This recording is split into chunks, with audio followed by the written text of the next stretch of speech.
When one looks about our country and at other countries, it's clear that things are in a complete disarray. There is societal meltdown, it seems, at least if one watches the mainstream media. There's rioting, looting, protesting. The protesting seems to just go on and on and on. It doesn't seem to really end. And some of these organizations that are actually doing the rioting and the protesting are openly Marxist. You can simply look at their websites to see that they are, in fact, openly Marxist. And what this is a sign of is that Marxism has made significant inroads into our society, into our country, its institutions, etc. Bella Dodd, in her book, The School of Darkness, chronicles how, step by step, the communists took over various institutions and areas of our country. When one looks at the behavior of communists, not just in the way that Bella Dodd describes it, but in ways in which many books describe it, some of those books we will be mentioning in this series, their tactics, when you look at their tactics, it becomes very clear, and their behavior, what they consider acceptable on their part rather than on the side of their opponents, has great similarities to diabolic psychology and tactics. More and more writers are drawing the connection between the diabolic and communism. We see that with the book most recently published by Tan called The Devil and Karl Marx. There's other books that actually discuss the same thing, noticing that their behavior seems almost diabolic in relationship to how they torture people, the people that have been killed and murdered throughout the last century by the regimes that actually have communism as their primary political structure, etc. And so one of the things that this series is going to do, this is going to be a series on the similarities of the psychology and behavior between communists, Marxists, and demons. In other words, we're going to parse out a little bit first. I'll give a short description of the behavior and attitudes that demons have and how they engage in spiritual warfare in relationship to us, and the similarities that has to the way communists and Marxists behave.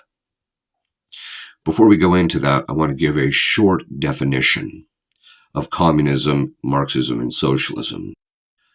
The website Wikipedia, which I do not consider a very reliable source, however, for the sake of the discussion, especially in relationship to the public who considers it a reliable source, if you look under the entry Marxism, it defines Marxism as a method of socio-economic analysis that uses a materialist interpretation of historical development, better known as historical materialism, to understand class relations and social conflict, as well as a dialectical perspective to view social transformation. In other words, it uses class conflict within the context of an economic viewpoint in order to transform society or to transform a culture or a nation. In relation to communism, if you look in the old Catholic Encyclopedia under communism, it makes the following statement. In its more general signification, communism refers to any social system in which all property, or at least all productive property, is owned by the group or community instead of by individuals. Thus understood, it compromises communistic anarchism, socialism, and communism in the strict sense. Communistic anarchism, as distinguished from the philosophical variety, would abolish not only private property, but political government. Socialism means the collective ownership and management not of all property, but only of the material agencies of production. Communism in the strict sense demands that both production goods, such as land, railways, and factories, and consumption goods, such as dwellings, furniture, food, and clothing, should be the property of the whole community. Communism in the strict sense is also distinguished from socialism by the fact that it usually connotes a greater degree of common life. In the words of Reverend W.D.P. Bliss, quote, socialism puts its emphasis on common production and distribution, communism on life in common. Another source that is very good on communism is the Dictionnaire Théologique, which is in French, but if you can read French, I would recommend that you take a look at that because it has a great deal of solid information regarding communism. As we will see later from these definitions, socialism and communism only vary in minor degrees, that in point and fact, socialism is a stepping stone to communism, which is what Marx and other people actually said. The church has more than once condemned communism and refuted its errors. It's not going to be the place of these videos to do that. I'm not going to go into a philosophical analysis of communism. One can simply read the documents of Leo XIII and the subsequent popes on communism. So people can review the modern popes and their documents on it. Any cursory search on the internet will provide these references. It is also not the place of these videos to give a detailed analysis to Marxism and communism, but to provide the viewer with the sense of the psychology behind communism and how it is specifically similar to, and in many ways, the same as diabolic psychology.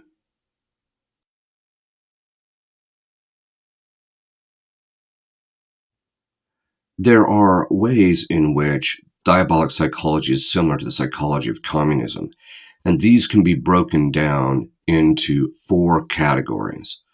The first is epistemological. The second is relations to adversaries. That is, how do they relate to their opponents? Third is the modes of operating, or modi operandi. That is, how they proceed in their takeover of various locations and how they proceed in their own behavior. And finally, the relationship to morality, which we will complete this series on.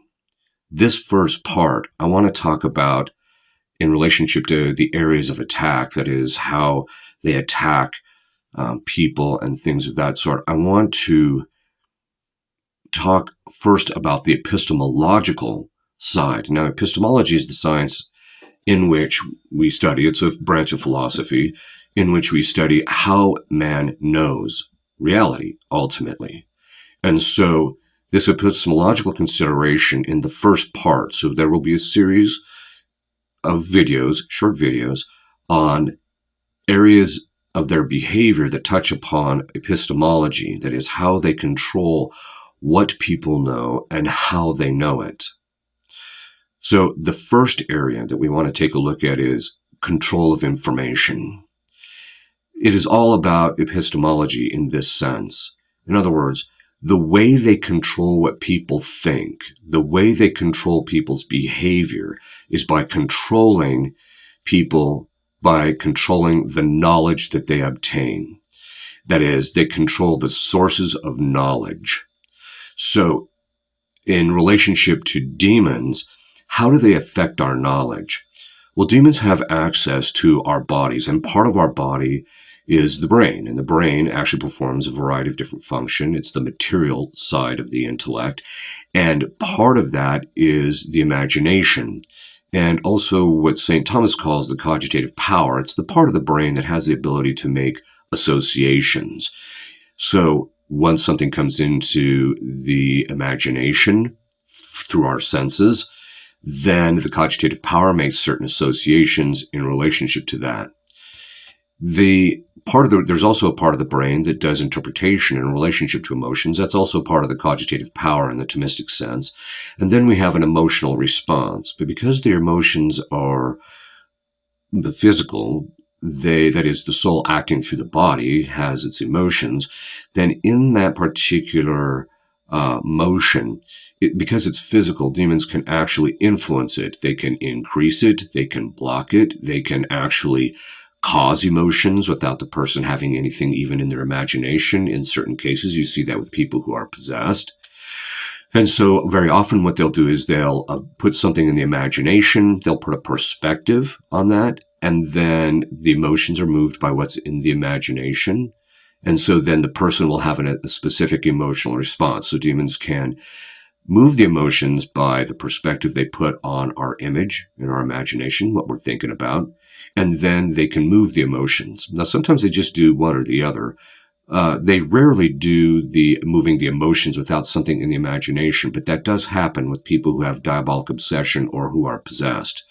But in normal temptation, they normally don't really do that. What they usually do is put something in the imagination, and then they'll try and drive the emotions in relationship to it.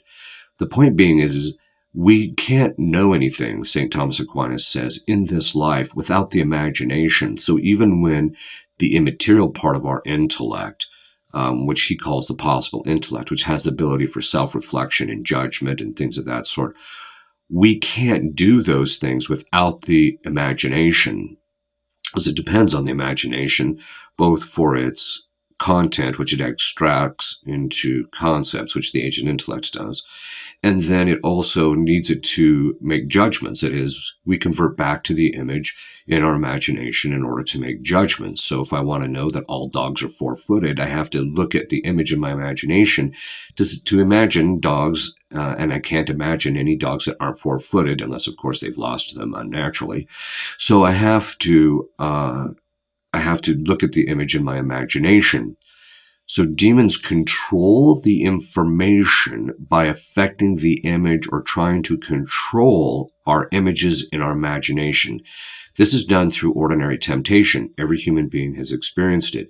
They will simply put put a perspective on the image in the imagination, and then, or they'll affect the imagination, and that's just ordinary temptation. But they can also, when a person reads things or looks at certain things, they can put a commentary, that is, they can put his perspective on it to affect the person's input of information. In more extreme cases of obsession, possession, and oppression, they will actually block the person from coming to knowledge about the truth. And the reason being is because once the person recognizes the truth of a situation, the demons hold, because demons, their hold on us is in large part connected to error. That is, we have an erroneous understanding of something, and once we come to the truth and the knowledge of that, then we are freed from their grip. And so this means that the demons want to control what people know in order to control their behavior. They only want to allow information which promotes their viewpoint. They manipulate the images and the talking points that we experience. The exact same thing is true in relationship to communists. They try to control all the sources of knowledge. Then even in those that aren't under their control directly, then they will try to block them so that people can't get access to alternative forms of news or information. They will also, whenever the image is presented on the mainstream media of a particular event, you see this very often with certain news media outlets. They will show pictures of the rioting. They will literally show in the background buildings burning, but then they'll say it's largely a peaceful protest. So there's this constant manipulation of the perspective or the image in relationship to it. In the end, they just want to control the information that people have.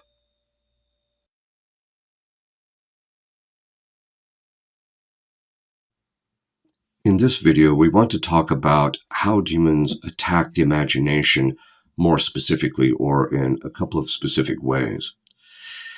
Demons psychologically harangue the person and do running commentary.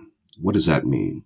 It means that they will constantly put in someone's mind a particular perspective or something in relationship to the thing that the person's thinking about.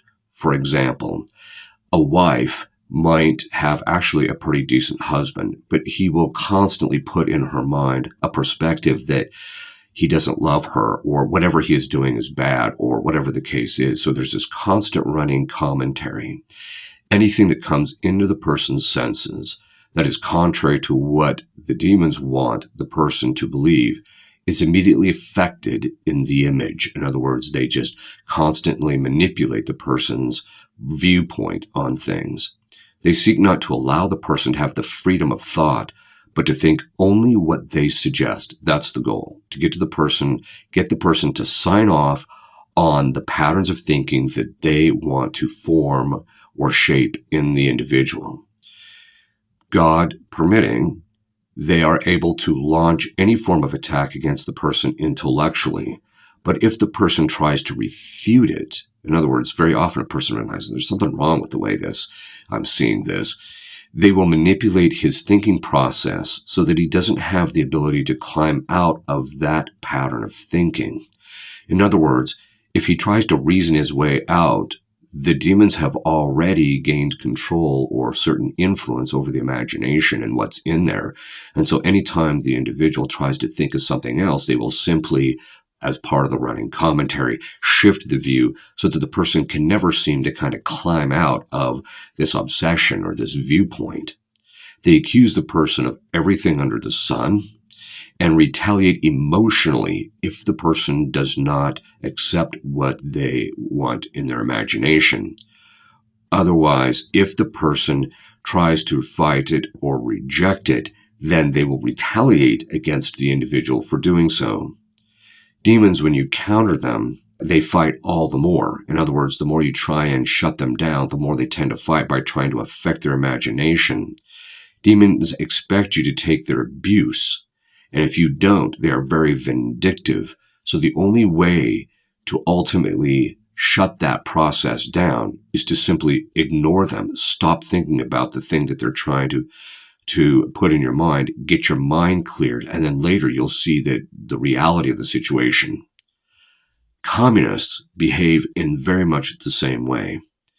Their side can say anything it wants in relationship to the individual or anything in reality, but you're not permitted to say anything. In other words, just as the demons shut down the person trying to sort their way through the temptation or through the viewpoint that they're putting it, but they don't want the person, they don't want to permit the person to do that. So the communists do the same thing. They're permitted to say whatever they want, but you can't say anything. They can name call. They can launch complete false attacks.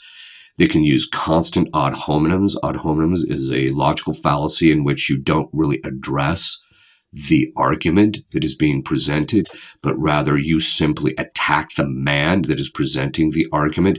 You see this done over and over again. But others are not permitted to point out their faults, weaknesses, errors, or what have you. In other words, it's a one-sided process. If you do that, you will be torn down in front of others. They will viciously attack you. They will do hit jobs on you in the news media, etc. In other words, they try to shut you down, and if they can't shut you down, then they simply shout you down. In other words, if you try to present a logical argument, they will simply shout over you, especially when they can't counter it. This is actually true even of demons. Very often a person will look at something from a proper point of view, and the demon knows he has no way to combat that, so he simply tries to override what the person is thinking by sheer force. And this is simply the same way that communists behave. The only way to deal with the communists, ultimately, is to not give them a platform or a voice. This is the key thing. People can't give them an opportunity to present their side of it because otherwise they will simply try to dominate the situation. Communists abuse and destroy people and things, and they treat you as if you are an object. And if you don't go along with their thinking, they will go after you. They are not interested in mere external compliance. You have to think the way they think, and if they don't, they will bludgeon you into submission. People that defend themselves are persecuted. We see this all the time. And so the moral to the story is do not give them a platform. In other words, ignore them. This is not only true in relationship to those in the media should just stop covering what they're doing and saying, but at the same time, then they should allow a proper intellectual approach to be given to them without the communists trying to interject with all this. I realize people are going to say, well, a true debate has to have both sides of it. Communists do not debate. Demons do not debate. They simply try and force their will and viewpoint on people. It's not a true debate when you enter into it with them.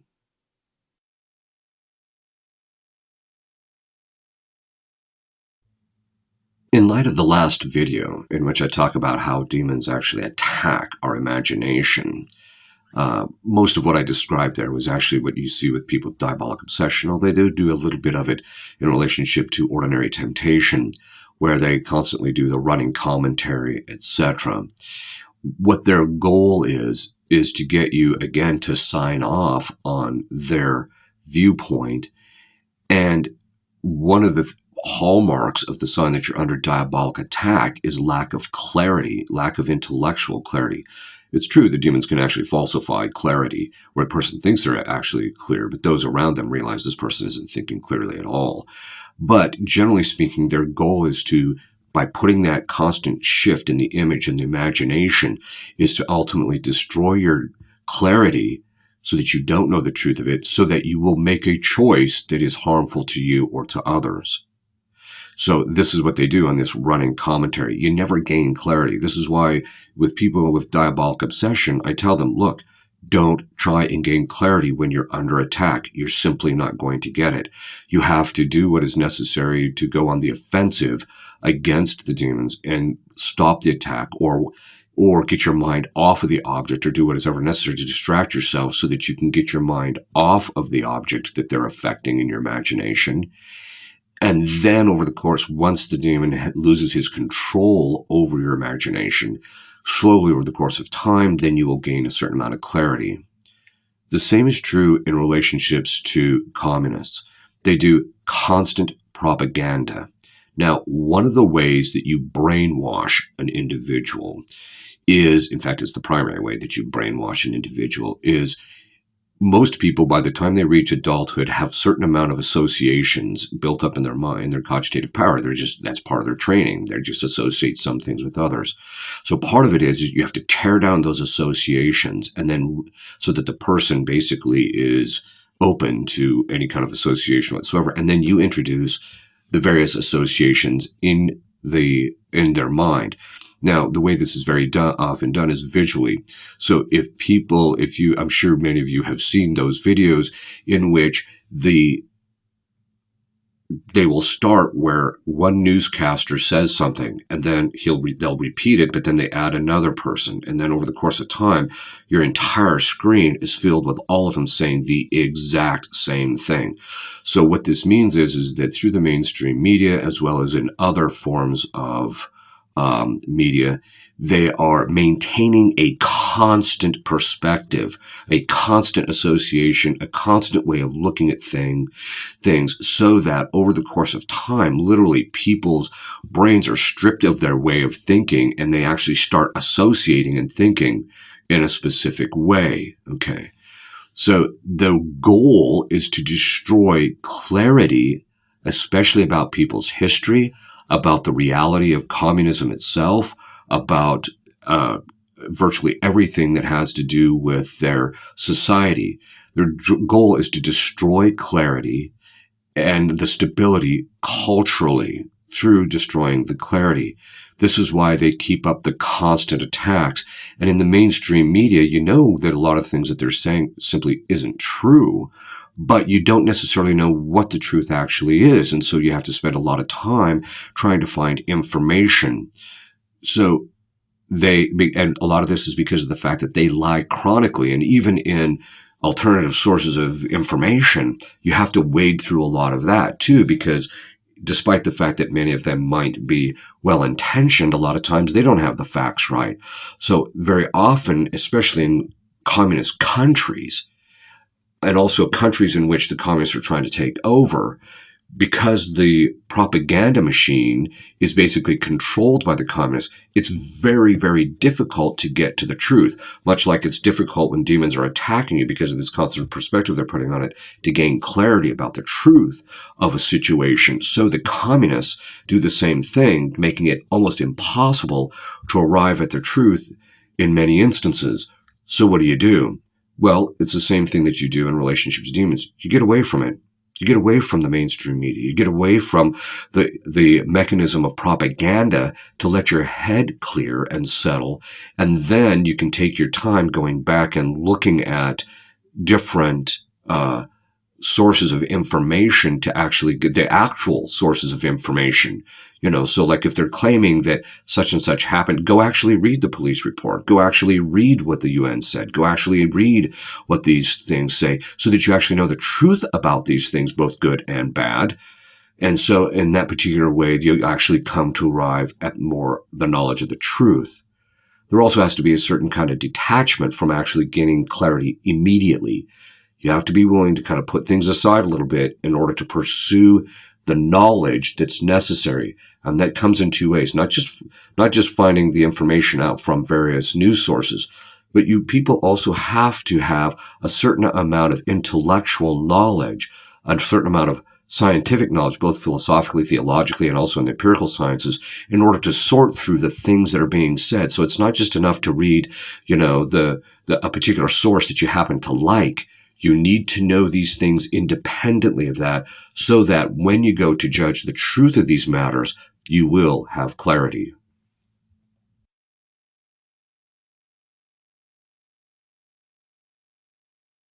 One of the mechanisms that you actually see in relationship to diabolic influence is what's called diabolic obsession. And in diabolic obsession, the attack is greater than it is in temptation. It's much stronger and it's very consistent. This should not be confused with psychological obsession, because there is a legitimate form of psychological obsession, which is essentially consists in a set of bad mental habits, in which habits have become so strong that the person loses a great deal of control over their own thought process. But demons can actually obsess people. And if you get the demons out of the person's hair, then the person can actually think clearly and not obsess about the particular things that the demons are trying to do it. But in the obsession, the demons are trying to control the thoughts of the individual by constantly putting images in the person's imagination, by it being constant. And also the emotional manipulation becomes constant, where there's this constant reminder of what he wants you to think about, how he wants you to look at it. And the goal is to gain greater and greater control over you. As many exorcists say, they usually start out with diabolic oppression, where they attack people from the outside so that the person starts just naturally obsessing about it. And then that opens the door, because we shouldn't be obsessing about these things. We should just have trust in God. And so that disordered obsessing about the thing then opens the door to the demons driving the obsession. And then eventually, as the person's thinking patterns become so imbued with diabolic influence that they end up being suggested by the demons. The demons suggest something that the person does, which then opens up the door to, once the person does it, opens up the door to possession. That's their goal, is possession. Okay, so there's this constant reminders. The battle is incessant. You can't seem to get away from it. Okay. Communists do the same thing. Communists do this by the constant reminders in the news media, in various ways. There's things that everywhere you look, they're trying to put this in your mind. You see this right now in relationship to the riots, the protests. It's constantly in the news media. It is just literally constant. What's so ironic is that it's actually the news media and the communists that are actually obsessing about this stuff. But that all being said, they are putting this thing as constant reminders. So when you look at, for example, the images or video of communist countries, you will very often notice that they will have constant reminders in various locations all throughout the country about who's in charge. For example, in Nazi Germany, it was the swastika.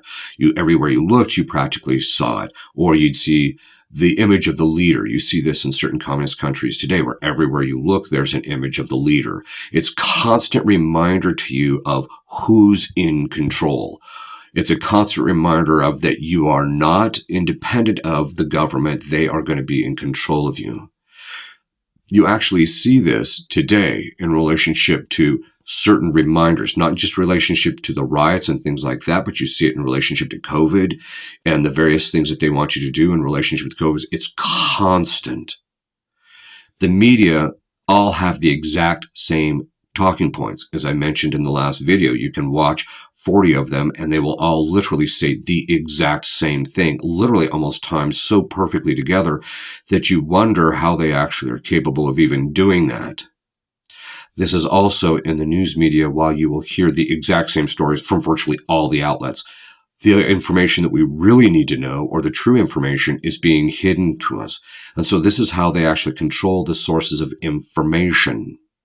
So just if you want to know whether you're being manipulated by communists or Marxists in some particular aspect of our country, simply look at something. If there is a constant reminder, if they're asking you to wear something, if they're asking you, because that's what they used to do with the people in the concentration camps, they had to wear certain things as a constant reminder to them. If they're asking you to constantly wear something or constantly do something or constantly think something, then you know that they are trying to manipulate you. The communists in that country are trying to manipulate you and to control you.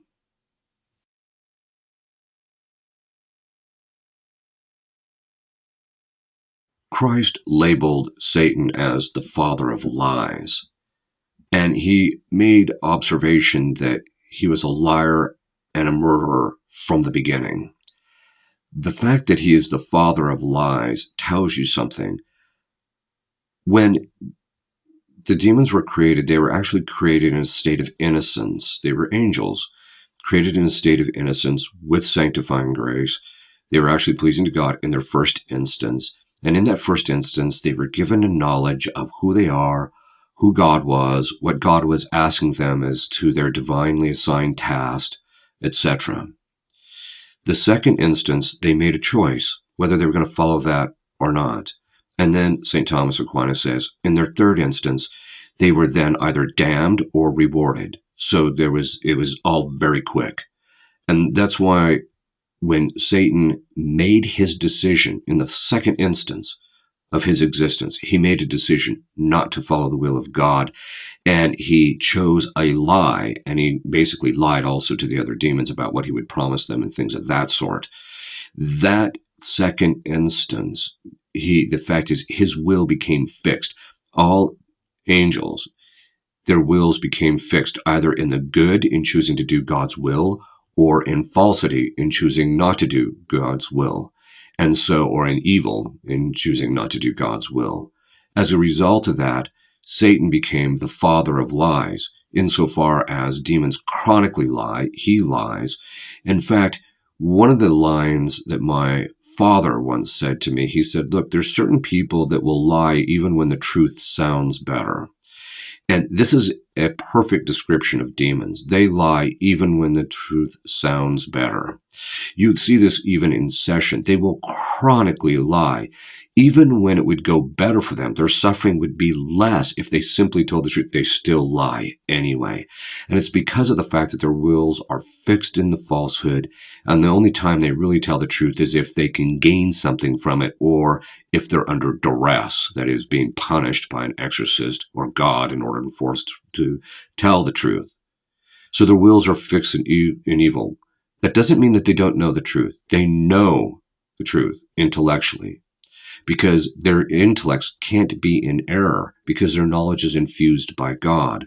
Unlike human beings, we receive all our knowledge through our senses and derive conceptual knowledge through experience and things of that sort. They don't go through that. It was all infused in the beginning. So they know the truth, but they cannot but lie because their will is now fixed in falsity. Some of it is for the sake of manipulation and control. A lot of times they just lie because they're trying to manipulate and control you. But this tells you, therefore, that when they don't tell you the truth, I kind of mentioned this a little bit in the last video.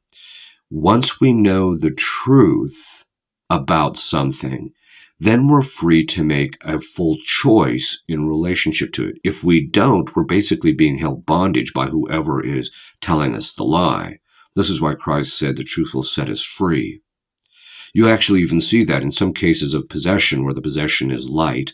Once the person comes to knowledge of the truth about a particular thing that the demon was lying to them about, or putting false images in their imagination, once they come to the truth, the demon's power over them is broken. And so as a result of that, their slavery to the demon is broken as well in that regard. Communists do the same thing. Communists lie as a means of control. They lie chronically. You see this even on the mainstream news media, where they'll interview people and they're just literally constantly lying, and it's a bit mind-blowing, actually. But the point being is they lie as a means of control. They'll only tell you the truth, much like demons. Demons will tell you the truth if they can get something from it. Communists will tell you the truth if it's going to benefit. Otherwise, they simply lie in order to control you. They lie even when everyone else knows the truth. They'll get up there. Everybody knows in a particular instance that X did not happen. And yet they'll continue constantly pushing the narrative, even though it's been proven clearly over and over again it didn't happen. They continually tell a lie in relationship to it, even though they know everyone else knows the truth. It's because they ultimately want to enslave, control, and manipulate. Communism purports, and Marxism purports, to end up in this utopia where private property is abolished, and as a result of that, everybody will be on an equal plane, and once that happens, everything will be hunky-dory. The fact of the matter is that's just completely false. Every single communist system has always ended up in the subjects of the communists being enslaved, controlled, manipulated, put to death, etc. It has never ended, and this is in socialism, it's the same thing in the sense that socialism is a stepping stone to communism, but it also ends up in people not having the basic necessities of life. They just tell everybody, oh, if we go with this socialist thing or that. History has shown over and over again it doesn't work. So even when everybody knows the truth, they still keep telling the lie, because they know deep down that human beings want a better life, and hearing utopic ideas is an appeal to a human desire, when in point in fact human beings have to be serious, they have to be objective and realize that's just not the reality of the situation.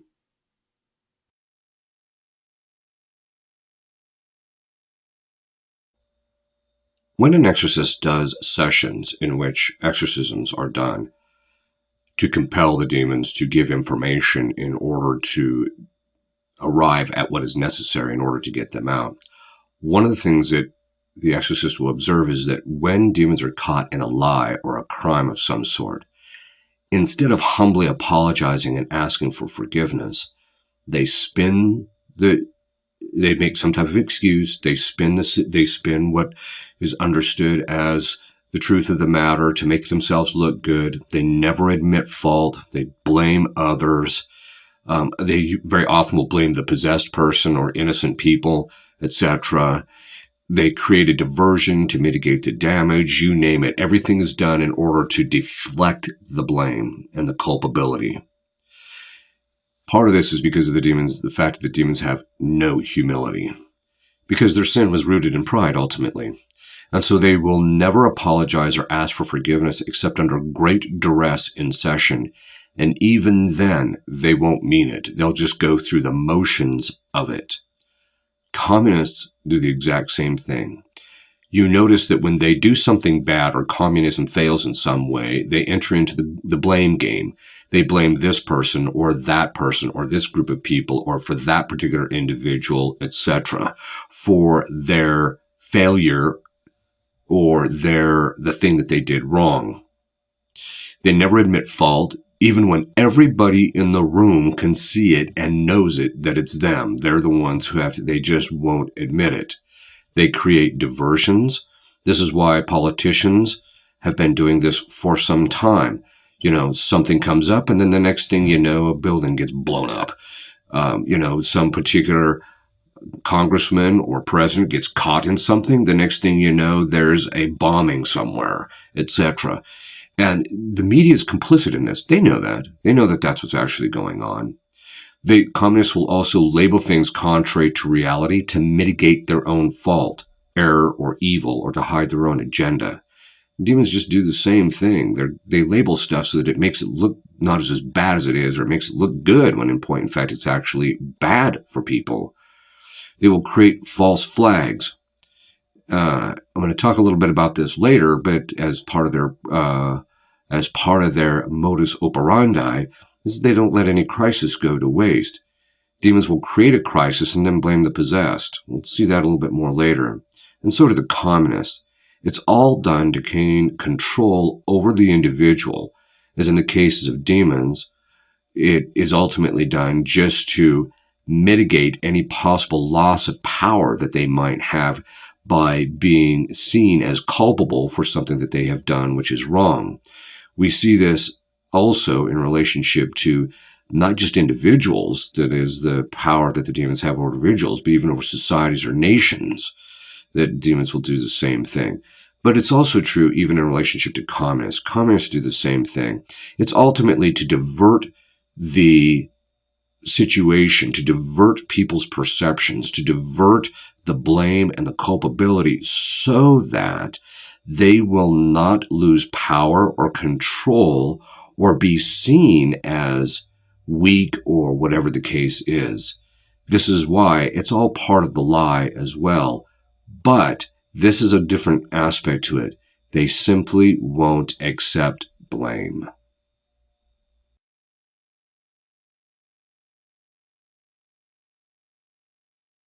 It has been said that the great achievement of Satan in the modern world is to get people to think that he does not exist.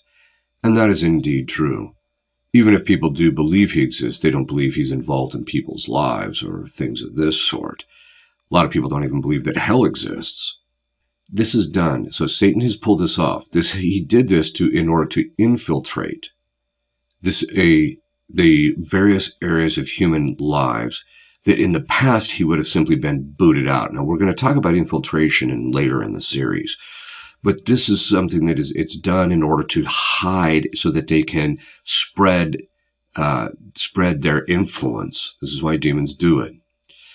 Communists will simply deny the existence of communism or they'll deny that their agenda is communistic in nature, or that the party that they belong to is communist, when in point in fact it is communist. So in that particular case, they're just like the demons in which they're trying to hide their existence in some way.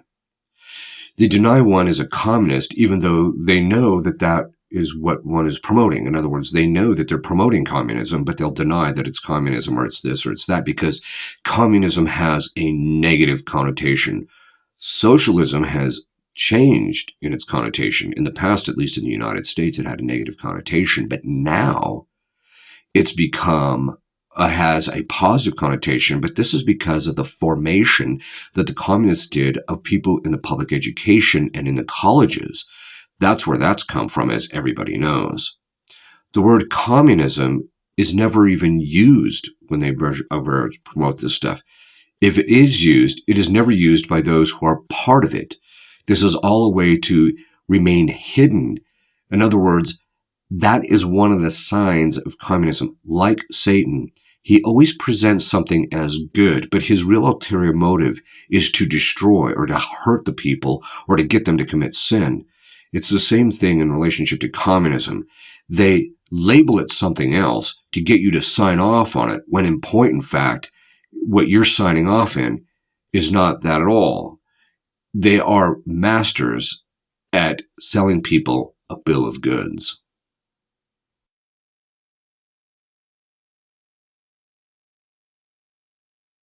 Demons hide or obfuscate.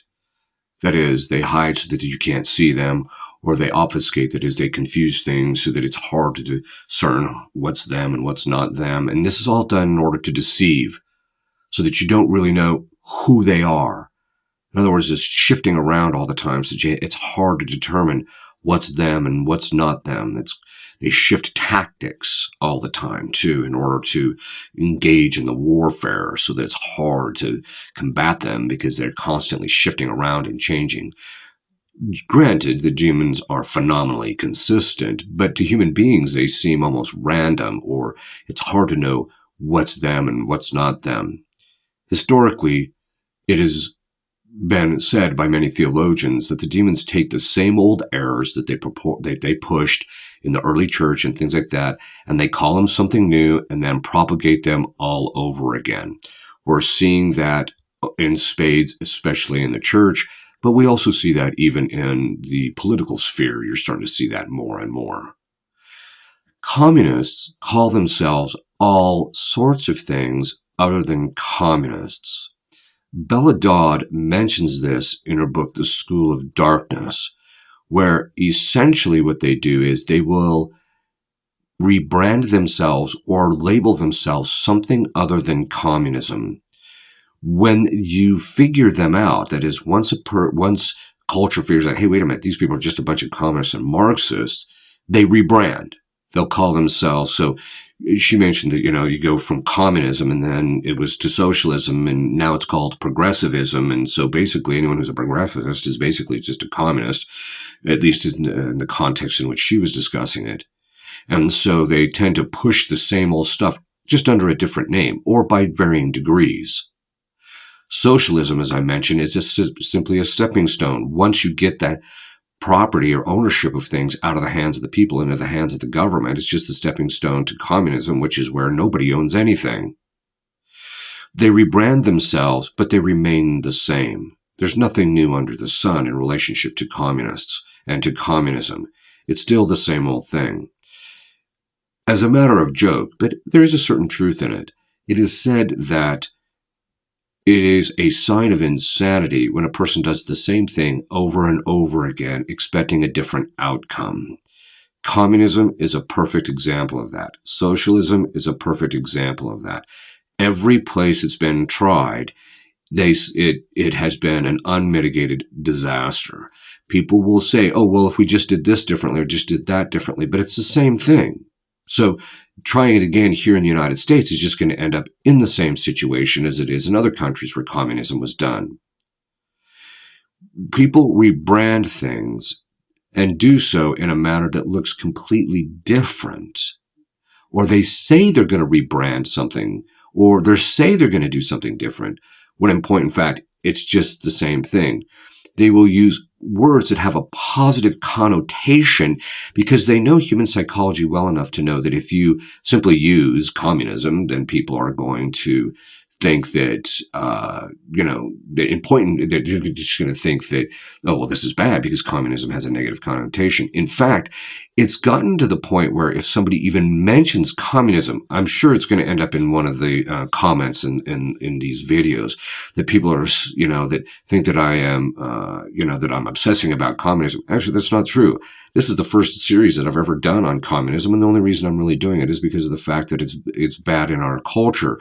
But it's gotten to the point where even to mention that something is communistic has become almost labeled a conspiracy theory. It's almost on that level, like, oh, here we go, it's the McCarthy and the House of Un-American Activities kind of level thing, that kind of approach.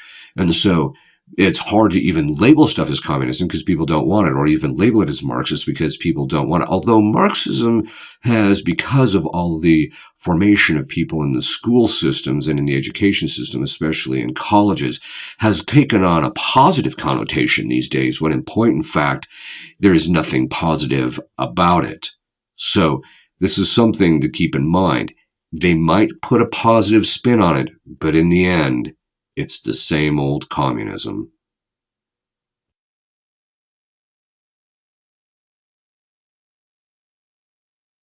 There is a great book written by Joseph Pieper called Abusive Language, Abuse of Power. And basically in there, he talks about the fact that when one abuses language, that is, modifies the meanings of terms and things of that while everyone else is working off those old meanings, that there's an abuse that occurs, and it's ultimately to manipulate and control people.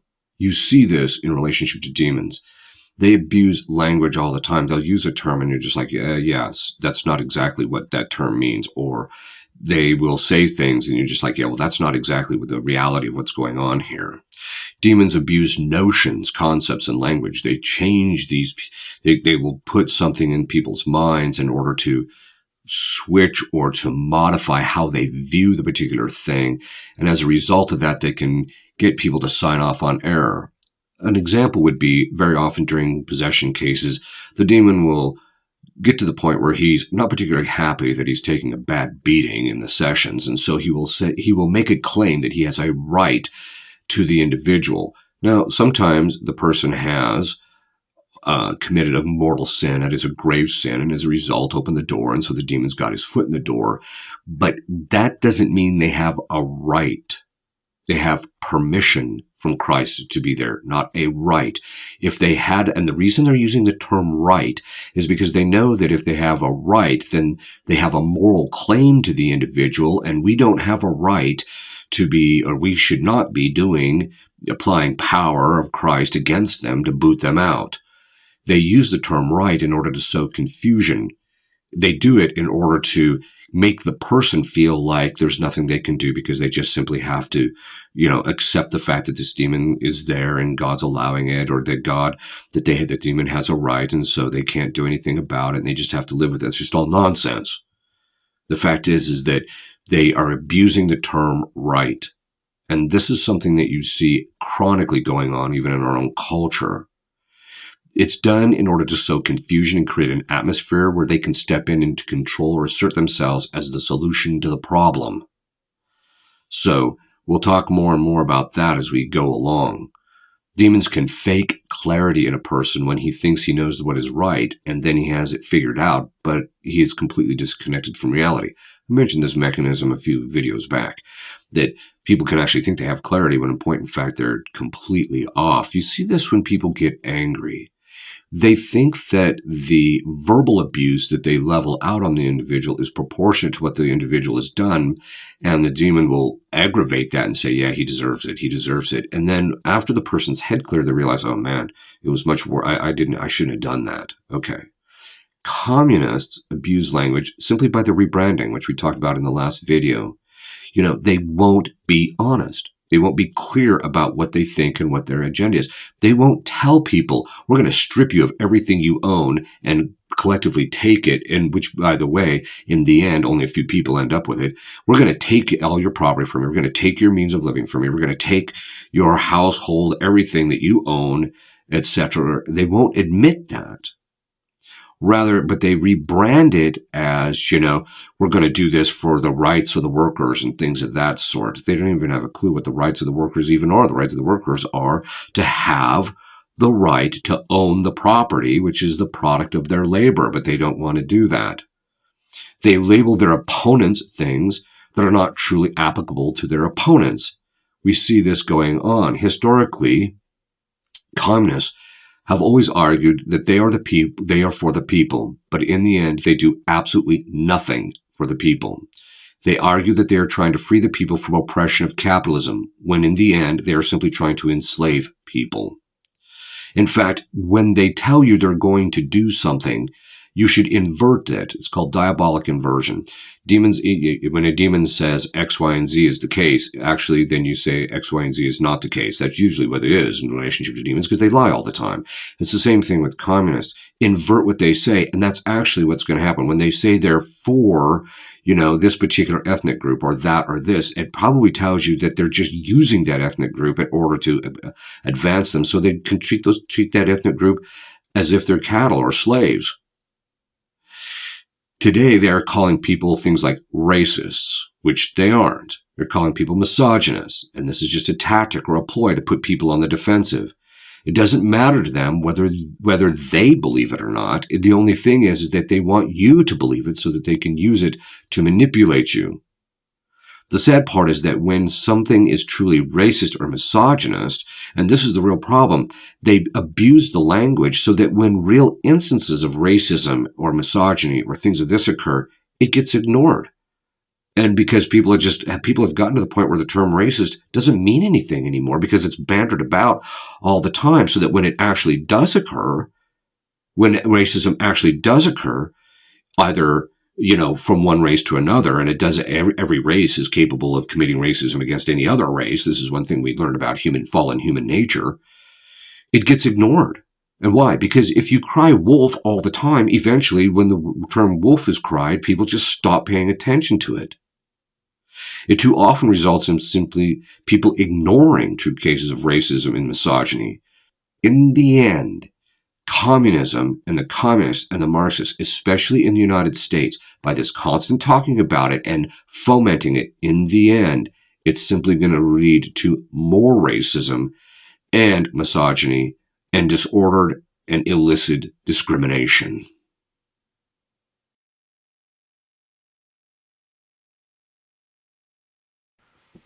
We now come to the second part in our discussion of the similarities between demons, that is, spiritual warfare, and communism. In the first part, we talked about the epistemological aspects of how communism and Satan function. In this part, we will discuss how demons and communists relate to other people, and the guiding principles for those relationships, how they view them. Sometimes people will look at the communists and they can't believe they're appalled by their behavior, but they're operating under very distinctive principles. They do not approach relations under the same aspect of the virtue of affability like everybody else is. They're not interested in just getting along. Can't we all get along? No, they can't take that approach. They might tell you that initially in order to get you to soften towards them, but in the end, they don't approach relationships in the sense of looking for mutual relationships, cooperations, etc. They're only interested in whether you're going to do their bidding. Okay, so to the first part of this, or to the first segment of this part, demons have no ability to love. Once they chose evil, that meant that the definition of willing the good of another would never play a part in their lives because they were incapable of willing the good for another, and so they simply do not love other people or demons. They have no ability to love or to look out for the good of another person per se. By that I mean in the sense, but only per occidens. What does that mean? Well, that's a philosophical distinction between, in and of itself, they're not capable really of loving people, but they might look out for somebody or they might get somebody good if they can gain something from it. In other words, they can only do the good for someone if they think they're going to get something out of it. That's the way demons function. Their ultimate goal, even when they're doing good for people under certain aspects, for example, when the people who engage in witchcraft, or even Satanism, find it interesting that the demons, or find it delightful that the demons are giving them certain things, but in point and fact, the demons are only doing that to enslave them and to empower them. Their ultimate goal is the person's destruction, loss of life, and above all, the loss of his soul. Communists are not about building up the common good or the good of others, but in fomenting class struggles, as well as various other kinds of struggles, in order to bring about the conditions of revolution. This is straight from their own literature, so that they can seize power. That is, ultimately, it's about themselves.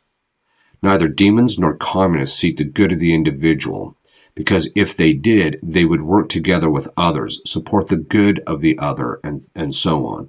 But they simply don't. Others are seen as a means to an end for demons and also for communists.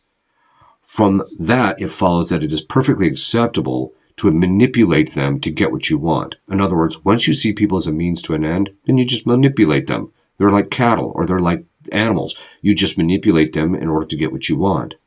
For demons, it is a case of humans are a means to their vindication against God. They have an absolute hatred for God because he asked them to do something that they rejected, that they didn't want to do. That is, they delight in control and destruction of human beings to get back at God. And also as a form of envy. They don't want us to have anything good because they don't have anything good. For communists, humans are means to bring about their utopia or vision of a capital-free and ownership-free society. They delight in controlling and manipulating others, and they have no problem in bringing about destruction, which we'll bring that up more later as the series goes along. They have no problem in causing mass destruction in order to bring about what they want. The communists, to these ends, we see Saul Alinsky, who was basically a person who trained thugs. That's basically, if you look at it, he learned from the mafia how to do certain things, and then he turned around and trained other people to basically in thuggery, to be thugs. In his rules for radicals, the first rule is power is not only what you have, but what your enemy thinks you have. With demons, they often will say things in order for you to think that their power is greater than it is, or that they are stronger than they actually are. You see this all the time. The first time that an exorcist gets a demon to actually mention what his name is, to say what his name is, he'll say, "I'm Satan." Well, as some exorcists say, I've seen Satan and you ain't him. So the point being is that they'll often make it seem bigger than they actually are, so that the priest or exorcist or whoever, or even the possessed, will think, "Uh-oh, this is going to be really hard and difficult," when often it's pretty easy. Or another thing they'll say is, "I am Legion." And in all the cases I've ever had, I've only had one case where I actually thought there was Legion. In the rest of the cases, whenever they would say that, they're lying. It's just a bluff in order to get you to think that they're more powerful than they actually are. And this is what Saul Alinsky is basically tapping into, is that psychology of perception. It's about perception management. They want to manage how you perceive them so that they can give you the impression that they're actually stronger than they are, when in point in fact they're very weak. Communists will often lie about public support for their movements. The media will take clips in which the angles look like there's large numbers of people at rallies or at protests, when there's only just a few people, such as in political events and demonstrations and even in riots. Inversely, they will try to convince their enemies that they are powerless. You can't do anything. We're here. We've got the power. You got nothing. In relation to demons, this is true. Only Christ, acting through us, is power actually applied to the demons. We are powerless. As he said, "Without us, without me, you can do nothing." So, whereas with him, we can do all things. And so we are powerless, but Christ isn't. And in relationship to the demons, we can apply the power of Christ when Christ gives it to us under certain circumstances in order to drive the demons out. Demons are cowards, and actually very weak. They're very, very weak. It's just that they are great at portraying it. It's true that in their will, they're stronger than humans, because they're higher in the hierarchy of being, but their weakness is their sin. And that's a key point. Communists are also coward, except in groups. Their weakness is in reality, that is, not in people's perception of them, which is often false, but in the reality that a majority virtually never support their views or agendas. They constantly try and make everybody think that there's more of them than they actually are. When people think they are strong, they won't fight them. They'll acquiesce. They give in to their demands. They won't confront them. This is something that a phenomenon you're seeing in our culture. People feel like they can't speak out about what they believe politically because they're afraid of being verbally bludgeoned by a leftist, which is just another name for a communist. But in reality, both demons and communists are weak. And this is why we should never refrain from confronting them, prudence being observed.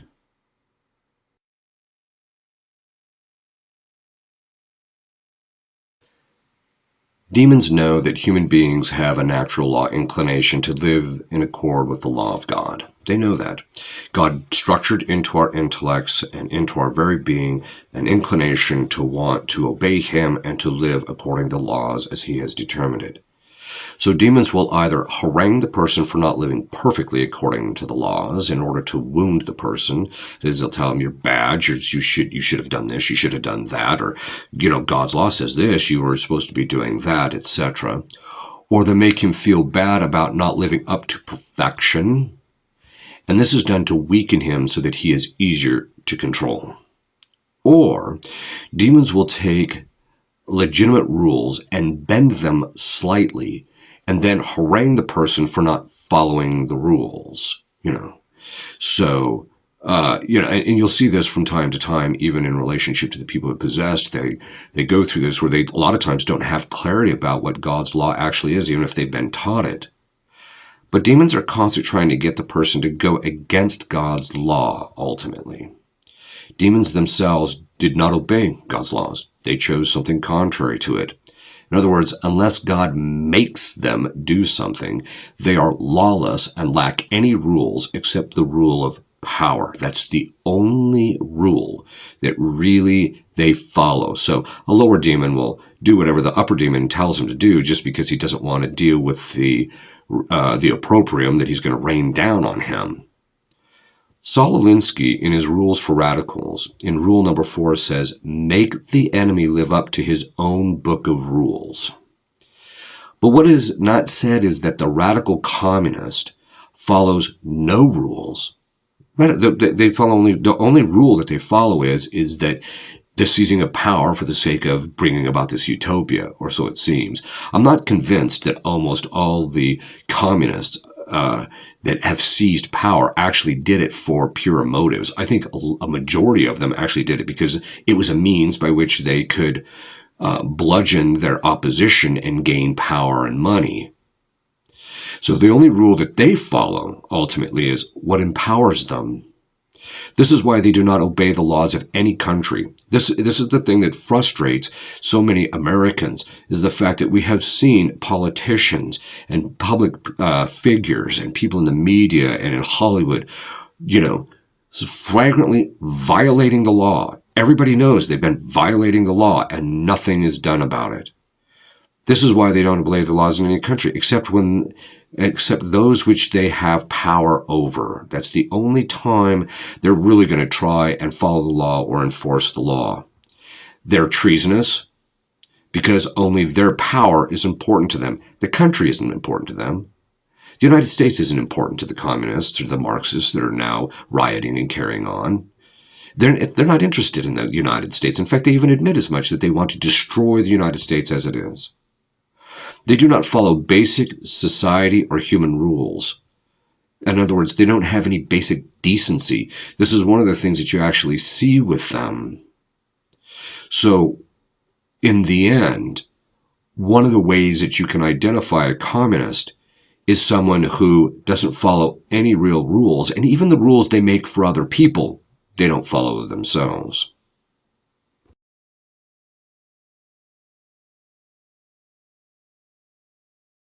The term devil means the accuser or slanderer. It's the one that stands and accuses somebody of wrongdoing, whether perceived or real. Demons constantly accuse those that they possess. They're constantly haranguing them. You're evil, you're evil. God doesn't love you because I'm here, and etc. When in point in fact, God is using the possession to sanctify the individual or help the individual through and to become closer to him, so that in the end it's actually a sign that God wants to draw the person closer to him. Demons also accuse when they obsess people, just constantly making the person feel bad about things or tempt things which are often false. A person will very often appropriate certain thoughts to themselves, like what kind of an individual would think such a thing, when in point in fact it's not even from them, it's from the devil. Accusation is done in order to place the person on the defensive. That's why you do it. You accuse him so that he has to defend himself. That is, it places the person in a position of weakness. This is the goal. This is why demons do it. They accuse you so you feel bad about yourself, and then not only do you have to deal with your own feeling bad about yourself, but then you also have to deal with him and his haranguing. It's to multiply the fronts in the spiritual warfare. It is done to destroy the person's self-image, the image they think other people have of them, as well as the person's very reputation. Demons never accuse the guilty because they already have them under their control, unless the guilty are trying to straighten their life out. Then they might try it.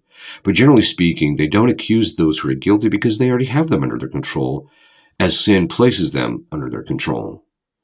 Demons will often accuse the possessed of the thing that the demon himself is guilty of. That's one of the signs that, that there's diabolic influences, and the accusation comes from a demon. You see this people who are possessed. If they're possessed and all of a sudden the demon starts telling them they're this, that, and the other thing, he's not going to tell them the truth. He's going to lie to them. He's going to accuse them of stuff that's simply not true. Communists accuse others of what they themselves are guilty of.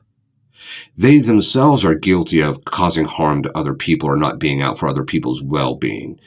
They themselves are guilty of, sedition and all sorts of other things, or things in which they, try and cause harm or out for their own power, their own good, or that they're just little, they'll accuse others of being tyrants when they themselves actually are. In fact, one of the signs of communism is they'll demand that there's all sorts of democracy until they get in positions of control, and then they just become dictatorial. They even accuse others of accusing you of what they are guilty. This is a chronic problem among politics that subscribe to communist and Marxist ideology, and you can see it just by turning on the television.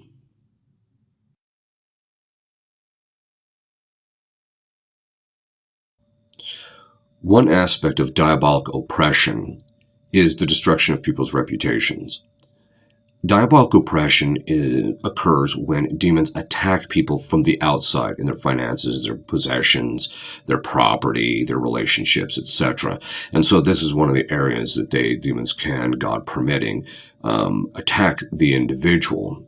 And so one of the areas that they try to do it is by destroying people's reputation. And the way they do that is by jading people's perspective on the person's behavior or on the person himself, so that in the end, people start thinking negatively of the individual and thus the destruction of their reputation. This is ultimately done to isolate them so that they can't gain help or get help for the problems that they struggle in relationship to the diabolic attacks. Communists essentially do the same thing. They impugn the person's reputation. They try to destroy it in order to and they put all sorts of stuff out, putting perspectives on the person's behavior constantly. You'll see this, the communists will say that this particular politician or that politician did X, Y, and Z when in point in fact he didn't, or that he did X, Y, and Z for such and such a motive, or etc. And so they do all of this and constantly in order to jade people's perspective, in order to destroy his reputation, so that he will be weakened and isolated. And as a result of that, they have essentially removed him from their enemy list, because he now got booted out, and so people don't pay any attention to him, so then they can move on to the next one. So that's one of the things that communists do. They impugn their opponent's reputation, even if he's not guilty of anything, of any crime or any sin.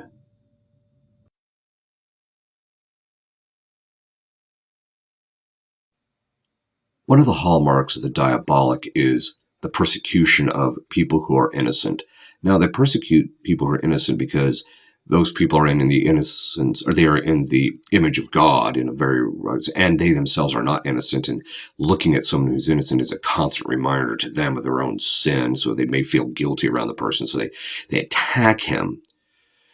And they attack the innocent person in a variety of ways. One of them is attacking the innocent person or accusing him of things that they are not even guilty of. They just accuse the person of it, accusing him of committing this or that sin or crime or what have you.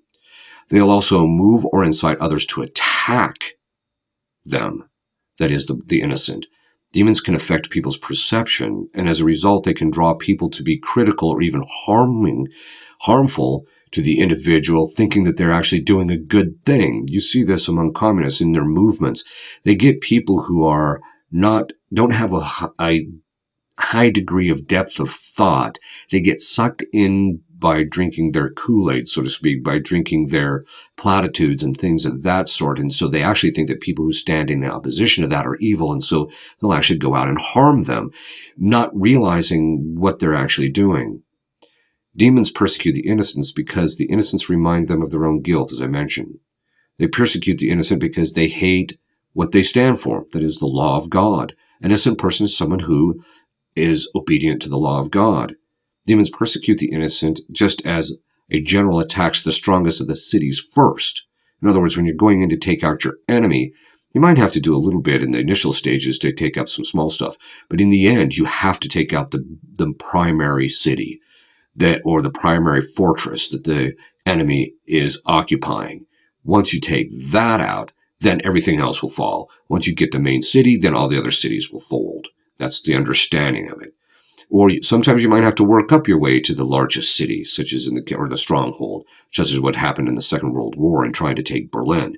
But the point being, but that only had to do with geographics. In the end, your enemy isn't vanquished until you take his strongest city. And this is one of the reasons why the demons don't feel that they have vanquished God or they've vanquished those who stand for God until they take out the innocent. Communists persecute the innocent and free the guilty. We see this going on all the time on the mainstream news media right now. Someone will come up and make a statement, and they will completely malign the individual. The person might have been doing their job, and they say that he is a racist, or he's this, or he's that.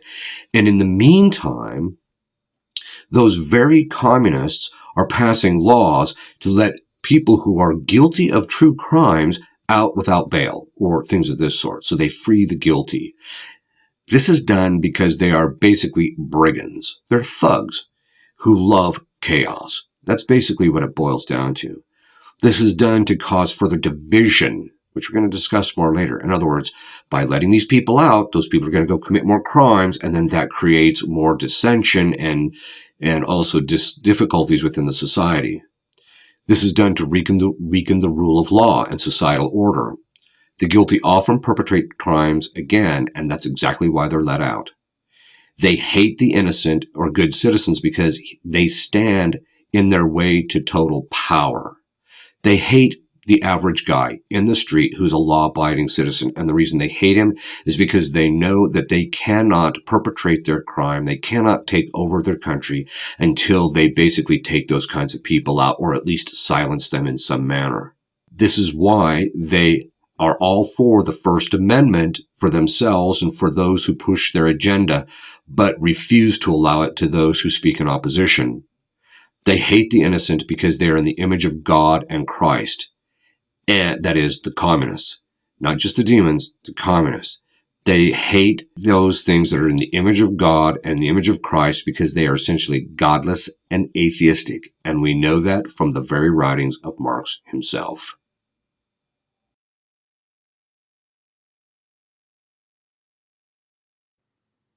In one of the prior videos, we had mentioned the fact that during sessions, demons will often look for excuses.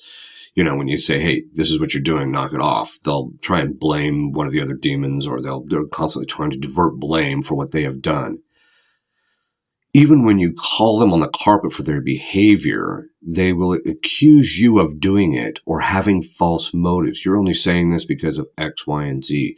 In other words, demons will very often cause an emotional response in relationship to the person who's possessed or whatever the case in order to accuse you of that so that they can accuse you of false motives.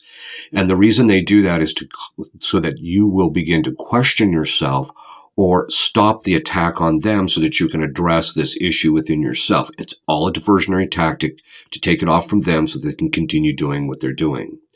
Communists do the same thing. When communists are caught in bad behavior, law breaking or destruction of property, society, and people's lives, they'll never admit it, which we've talked about. They distract from their guilt by casting aspersions elsewhere or accusing their opponent who points out their guilt, that he's only doing this for false motives. This is one of the things that you actually see, basically saying that this person's intentions are evil. In other words, it's all about imputing false motive to those who do the good. It should not be tolerated. They should, once the person says, this is the reason I'm doing it, they expect you to take it on face value, then we should demand that they take it on face value.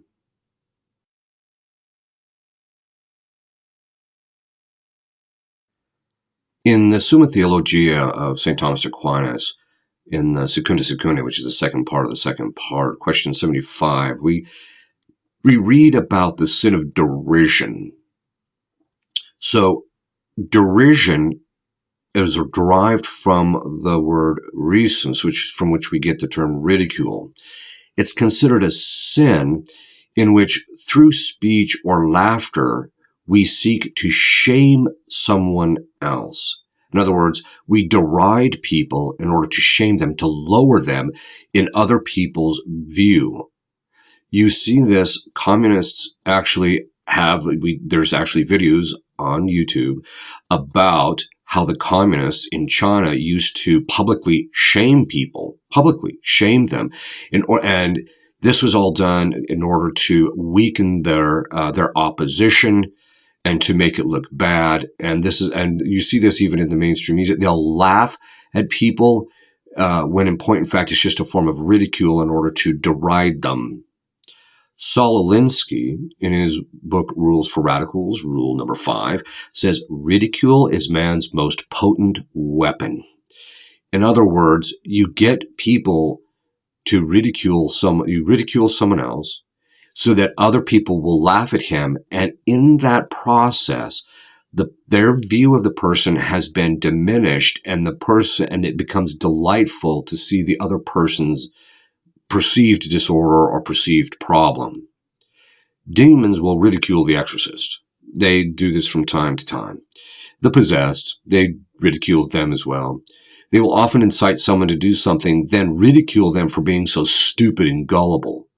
So in other words, they'll get a person to fall and then they'll just laugh at them and talk about how stupid they are. Demons ridicule each other. That is, the higher demons will ridicule the demons below them. Other demons will ridicule and laugh at the other demons, but not in their presence, in the sense of not when they're paying attention to each other. That's only behind their back. Communists seek to shame others and will use laughter or comedy in a condescending manner about the defect, either real or imagined, of another. This is commonly seen in Hollywood right now. You see it in stand-up comedy. You see it, all over the place in the news media. It is ultimately done to lower the individual in the perceptions of others. So, in the past, ridicule was considered not part of polite society. Why? Well, because the church at least considered it is sinful, and nobody likes to be the object of ridicule. But this is one of the signs that you're dealing with a communist, is that he will try to demean people publicly or in the eyes of others. And not everybody who does that is a communist, but communists regularly try to demean or shame people in the eyes of others through ridicule.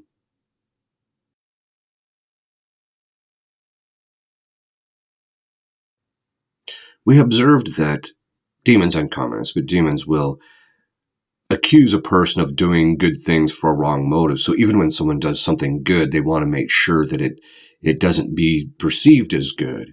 Or for actually doing something bad, that is, they'll claim that the person has done something bad or they've done it for the wrong motives. And this is because the good that they actually did will cause damage to the demons. In other words, the reason demons criticize the good is A, they don't want the person to become powerful in relationship to them, and also recognize the fact that God is working through them, and so they are becoming powerful in relationship to the demons. That is God, again, working through them. They don't want them to recognize that. So they continually accuse the person even when they have done something good in order to afflict the person's self-perception or to weaken them to some degree. So that's what they want to do. It's all about weakening their opponent. They will sometimes, in cases of oppression, make sure that the good person does it, but the good that the person does is perceived badly by others. Right? So demons can affect other people's perceptions of the good that we do, and that's how that they can cause the destruction of people's reputation. We've talked about this already in this series. Communists have a general principle. If your opponent does something good, criticize it anyway, so that it affects people's perceptions of him. You never want to let your opponent be perceived as good by others, because as soon as you do that, once you attack him, it makes you look bad. If he does the good, it must be cast in a negative light. Just as with demons, the attitude the communists have is that if one's opponent is viewed as good, it will detract from people's perception of you. In other words, St. Thomas says that some people don't like other people receiving the good or being perceived as good, because then it takes away from how people view them. It lowers people's view of them in their eyes. And so the good name and reputation of the individual must be attacked at all costs. And one of the ways that you know you're dealing with a communist organization, a communist propaganda machine, is that the attack on the person's good reputation, just like it is with demons who constantly attack, you know you're dealing with a communist propaganda machine when the attack on a particular person's reputation is incessant.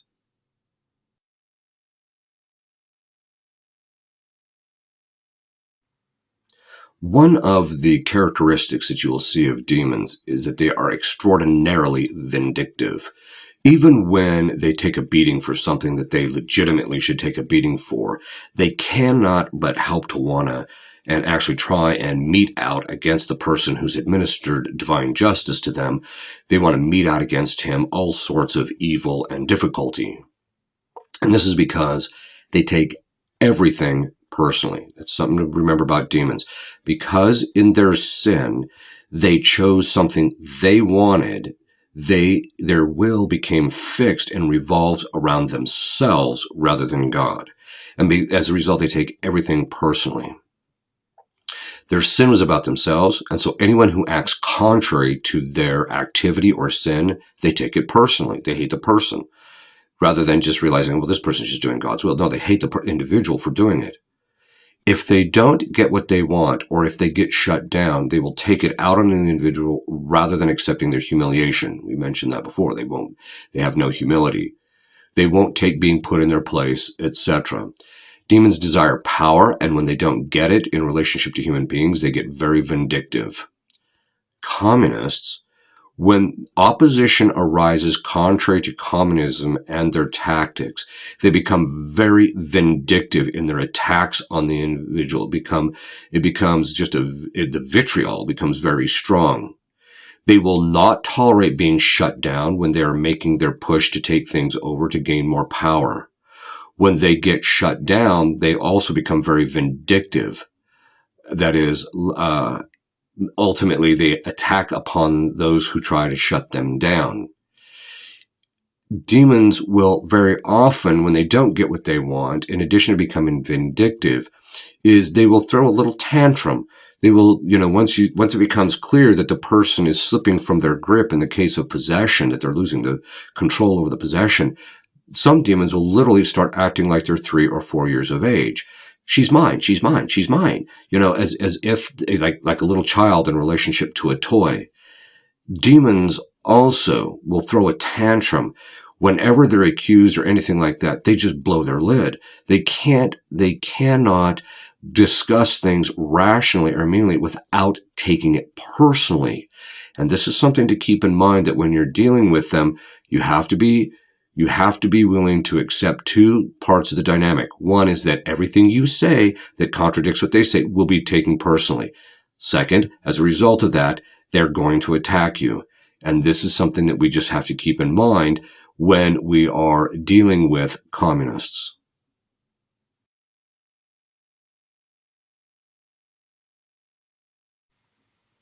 Human respect is a vice in which people overvalue or estimate others' opinion or view that others have of them. In other words, human respect is when a person will very often do certain things out of excess because they tend to want to have people think better of them, or they want them to view them in a good way, and so they'll do things or overvalue what the other person thinks. St. Thomas Aquinas discusses in his various tracts what he calls sinners. Now, sinners are people who have committed mortal sin and are not in the state of grace. And he makes the observation that sinners are far more worried about the exterior man than the interior man. What does that mean? It means that they're more worried about their appearance, their physical appearance, how they look, things of that sort, how they're viewed by other people, than they are their actual spiritual state or well-being. And as a result, he says, sinners suffer from human respect. Demons in session demonstrate the psychology of sinners in that regard to a T. They're very sensitive about wanting to be perceived as good or justified in what they did or okay or whatever the case is, when in point in fact they're just evil, right? But they're more worried about what other people think of them than their own evil in many instances. You'll see this when they're going to get defeated. They're more worried about the way they're going to be perceived in hell and the ridicule and everything they're going to go through in hell than they actually are the brutal beating they're going through in the sessions. All the while, they're seeking honor. The reason they want to possess people is because they want honor. What's honor? Honor is the praise for excellence. What's excellence? That is, excellence ultimately is in virtue for human beings, in doing the right, in having innocence of will and things of that sort. That's where excellence is.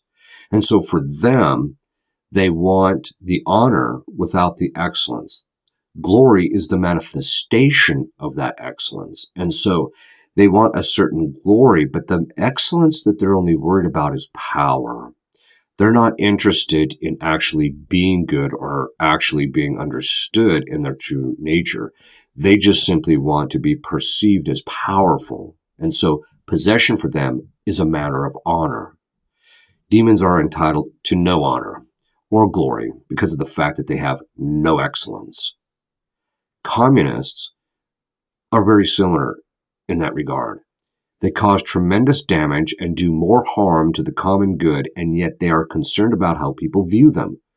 They're literally behind the scenes doing maximum damage. They maximize the damage within their ability to do so, but at the same time, they expect prestige in the eyes of other people and in the public and by the news media.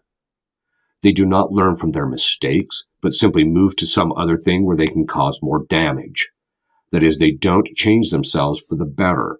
So a sinner is only really trying to groom his perception, people's perception of him, and that's what these people are.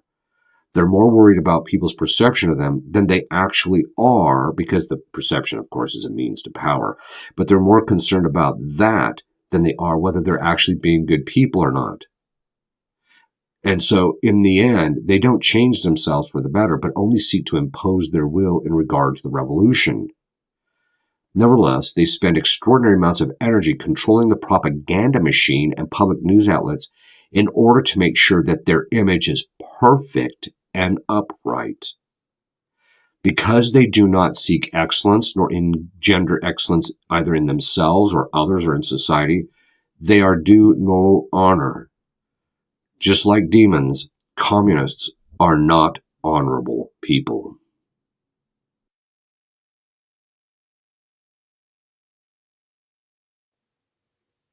Communists have a very determined way of proceeding and taking over a country and how they deal with their enemies. And we will discover in this series of videos that how they proceed is the same as demons proceed. That is, communists and demons have the same methodology.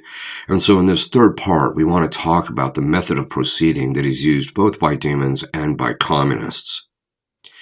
Demons tempt people in order to get them to commit sin. That's the ultimate goal, is to offend God, because they are they took their fall personally, and they're mad at God for not giving them what they wanted, and so they want to lash out at God. They can't do it directly, of course, but they want to do it indirectly by getting us to do it. And this is they do this so they can get their foot in the door. In other words, whenever they commit a sin, whenever a person commits a sin, he opens the door to diabolic influence in his life. And the reason is because through the sin, he takes himself out from under the authority structure of God, which is part of the divine law, and he places himself under the authority or under the order of Satan by his disorder. He has to corrupt the person's morals. Demons need to corrupt the person's morals in order to compromise them, or he needs to compromise them morally in order to get his foot in the door. So unless God gives some type of permission, like he did with Job, as we read in the book of Job, for Satan to attack, even though Job hadn't done anything wrong. This is extraordinarily rare. Usually, demons get into people's lives either because they themselves, the person, that is, has committed some type of grave sin, so the demon's got his foot in the door through that sin, or he commits some grave atrocity against someone else, and that gets the foot in the door.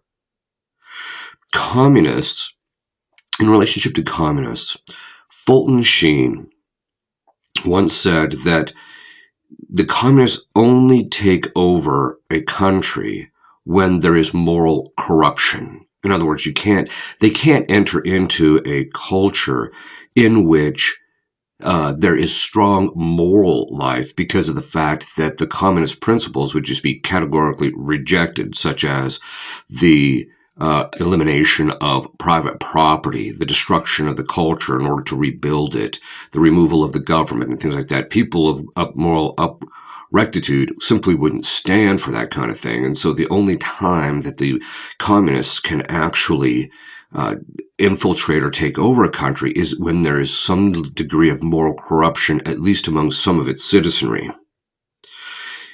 If you read the Communist Goals for America, there were 45 of them that were listed in 1963.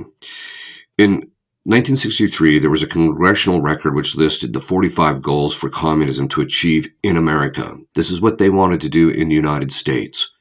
People have this idea that somehow or another we'll never become communist. These people are working hard at it, and they've been working at it for almost 100 years, and they've made significant inroads. We're not going to go into all of them here because there's simply too many of them, but they're definitely worth reading. You can get them right off the internet. Just a basic search of the 45 Communist Goals for America, and it'll come up. The one I do want to look at, though, is number 25. It says, quote, this is the goal of the communists in the United States, quote, break down cultural standards of morality by promoting pornography and obscenity in books, magazines, motion pictures, radio, and TV, unquote. In other words, they knew they need to break down the moral fabric of this country before they would be able to infiltrate it or take it over or conquer it. In the end, both demons and communists' method of proceeding revolves around moral corruption and is based upon it. If a country or nation finds itself under full attack from communists within the country, it is a sign that they have perceived that that country has already been morally compromised.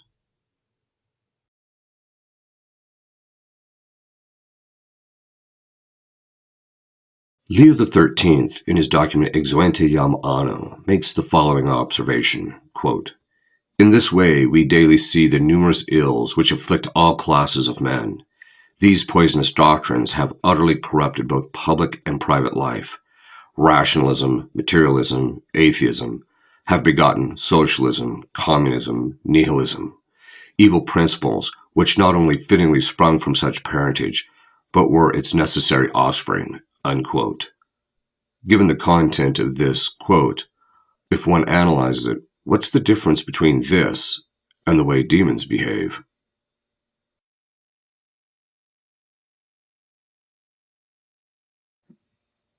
When one looks at the patterns that demons exhibit in their behavior, there are various patterns you see. There's all sorts of kinds, but one of them that you notice is that demons tend to be like flies. Once one of them gets in, he tries to get his buddies in as well. They constantly try to get in, and the reason they do this is for a few reasons. One is they think that there's safety in numbers, so the more they get in, the more likely to it.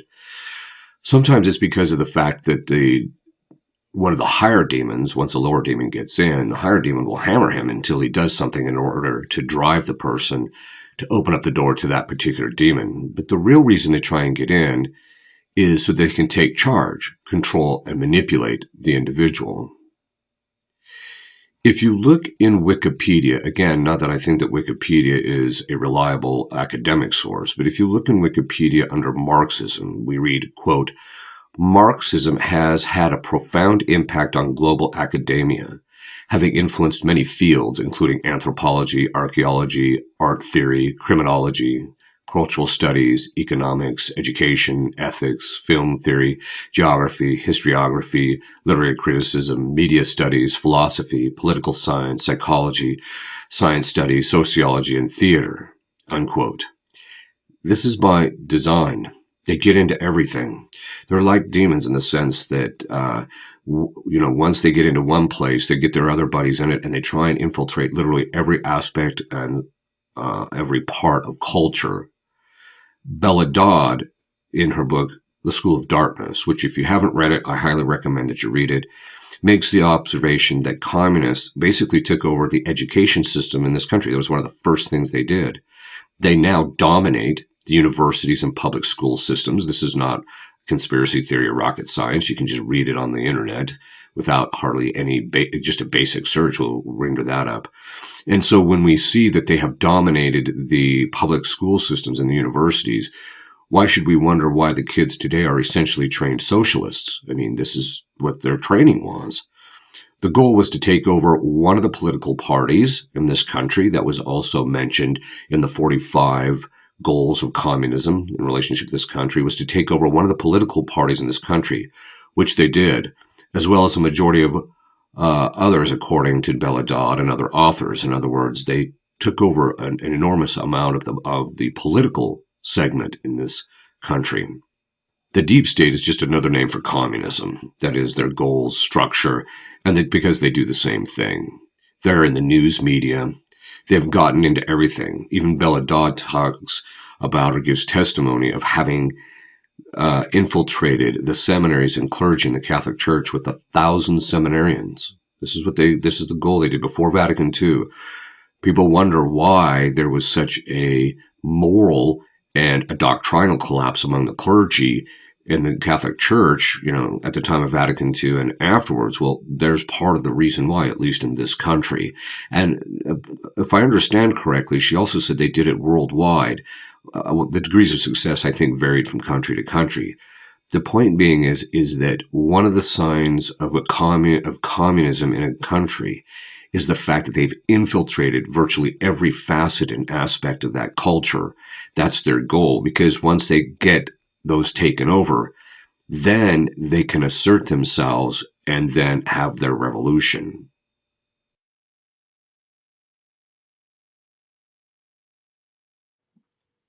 Demons will try to insert themselves as an authority in some respect. That is, they will try and assert that, hey, look, I have the rights here and you have to obey me, etc., when they don't have the authority. Or B, they will use the structure of authority to manipulate people. For example, using obedience in which a superior gives a command which is ultimately harmful to the individual or to the community, but he does it because he thinks he has to. In other words, the inferior obeys, thinking, well, I have to obey. This is something that was actually used within the Catholic Church, that once the communists got into certain key positions, they started using the obedience as a battering ram to force guys to accept changes and things of this sort that were ultimately harmful to the church. Demons try to get people into key positions of authority over whom they have control. In other words, they have a guy that they have control, and they try and manipulate the situation by affecting people's perceptions to get a particular individual in a position of power. And then as a result, they can easily manipulate him to derail the institution, country, or the church. Communists use the authority structure in place to undermine it. That's what they look at the thing, they see what its weaknesses are, they see how to use it, and they use it against their enemies. For example, getting into key positions in a political party to drive out others in the party. The flooding of the judiciary in this country with people who ignore the Constitution. So that why? Because if we're going to follow the Constitution, we can't end up communists. So you ultimately have to get people who will adjudicate contrary to the Constitution in order to promote the various aspects of communism. Or even the rule of law in adjudication. So they just simply ignore the rule of law. Because why? Their obedience, communists' obedience, is to nothing other than the Communist Party. That's it. It's not to any rule or law or policy or what have you. There's a lot of talk about the deep state, but the deep state, regardless of the various other things that it is communist. And how do we know this? Because of their behavior. They do the same things that communists do by undermining the rule of law, by adjudicating things that are contrary to the law or the Constitution, by trying to oust people that have gotten into positions of power, etc.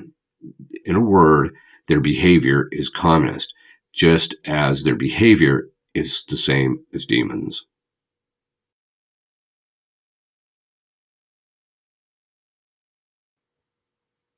When demons want something, they constantly barrage the individual in order to get it. In other words, they're unrelenting, and the person finds himself under constant attack. It just seems unrelentless. You can't seem to get out from underneath it.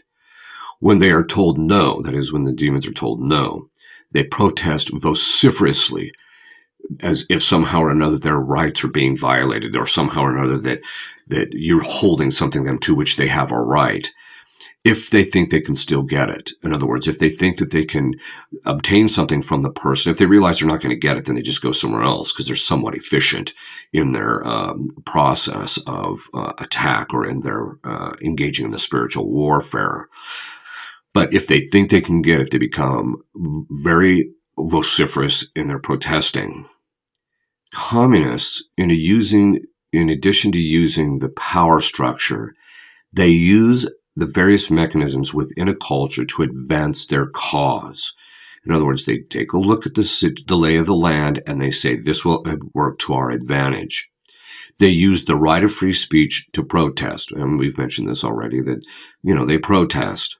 They begin the practice of protesting incessantly. In other words, when they protest, they simply don't stop because they want to wear people down and bludgeon them into accepting.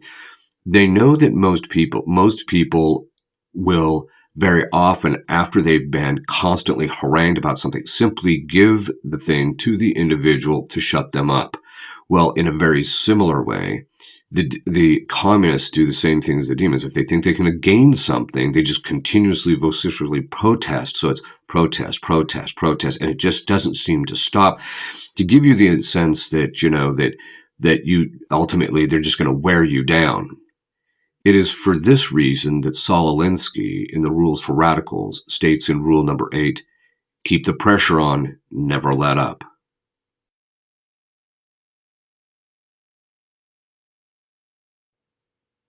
Demons create crises in two ways. The first, by slowly building up the pressure so that it gets to the point where it reaches a crisis level. In other words, they just keep the pressure on until the person finally snaps.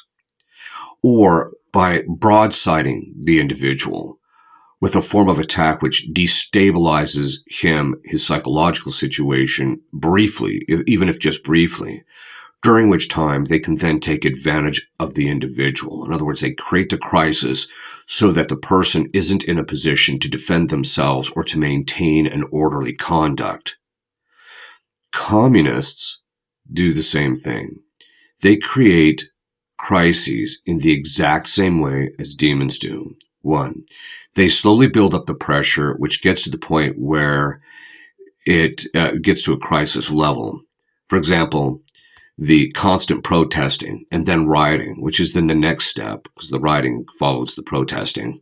And then after that, the governmental overthrow. So that's kind of the progression. This is what we have learned from them and observing their historically in other countries. You just look at this as how they've proceeded. So they're doing the same thing in the United States. And that's another sign that it's diabolic, because demons are phenomenally consistent, even though to us as human beings they seem random. And that's only because of the fact that we don't understand their tactics and methodology. They are phenomenally consistent. They always tend to doing the same thing over and over again. It's just that we as human beings are pretty clueless, and so we tend to get suckered in by them. The other way that communists do it is by creating false flags. And false flags are of two kinds. First, they do some kind of terrorist activity or some kind of traumatizing event in a localized area, and then from that, they use it politically to advance their agenda. In other words, They create the problem and then act as if they are the solution to the problem. So they create the crises and then blame others for the crises and act that they are the only solution to the crisis. The second type of false flag is something which they did not cause, but which is a terrorist act or which did cause trauma or difficulty for a particular culture, location, society, which is traumatizing in such a way that they take advantage of it. This is why Rahm Emanuel made the observation, never let a crisis go to waste. In other words, he was not interested in the well-being, just as demons are not interested in the well-being of the individual that they are attacking.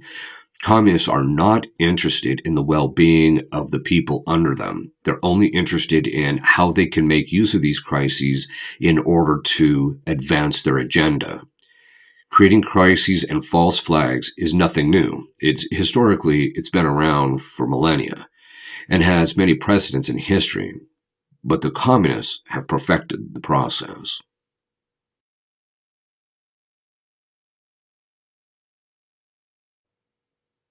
Demons love to cause others to suffer because misery loves company, as well as envy of other people's goods. In other words, demons cause us suffering for two reasons. One is because they're miserable and they don't want anyone else to. They don't want to be around somebody who's happy. It's the same. Human beings are not that different in the respect that if we're not feeling well and someone comes in and they are all giddy and chipper and happy, and there's a dissonance that it causes in us in being around them. But the other part of it is, and so they want their company. They want to feel like since everyone else is suffering, they don't feel so bad about their suffering. And also envy. They want other people's goods. They don't want other people to have these things that are good. In fact, envy is a vice in which an individual desires the good of another to the degree that the other person is made bereft of that good. And so that's their goal, is to take it from them so that they actually end up having it. And if they can't have it, they still don't want the other person to have it either. They also have no difficulty in using the suffering of others to benefit themselves when they have absolutely no compassion for people who suffer. Demons don't care about your suffering. They will even attack when you're suffering the most. In fact, that's usually when they're suffering, because they also know that when you're suffering the most is when you're the weakest. In the end, it's all about power for them. They don't care at the fact that they victimize the innocent, the powerless, the people who are suffering. In fact, they look for those kind of people and prey on them because it empowers them. Because ultimately, they want to empower themselves against you or over you. Communists are very similar. They have no problem making your life miserable or even intentionally causing people suffering. Paul Kengor in The Devil and Karl Marx recounts a suffering of Richard Rembrandt, which I think is worth reading. I'm just going to read this section to give people a sense of this is how communists function.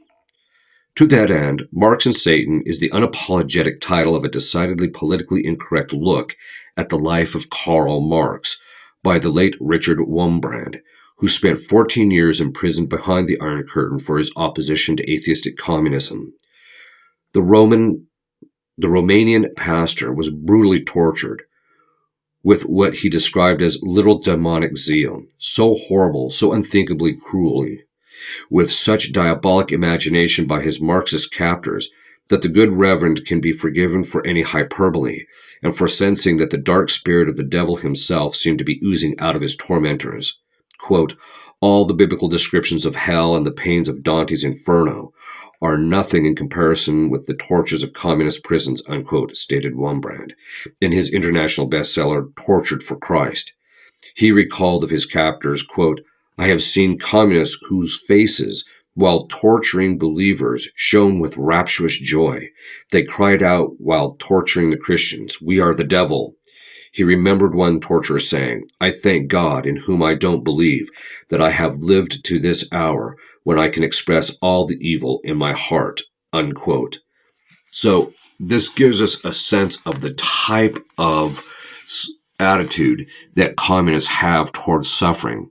They have no problem making other people suffer to achieve their ends. They have no compassion for the very people that they are claiming that they are helping. If socialists and communists, especially so among the young, honestly believe that ushering in communism is going to bring in a golden age, they are sorely mistaken.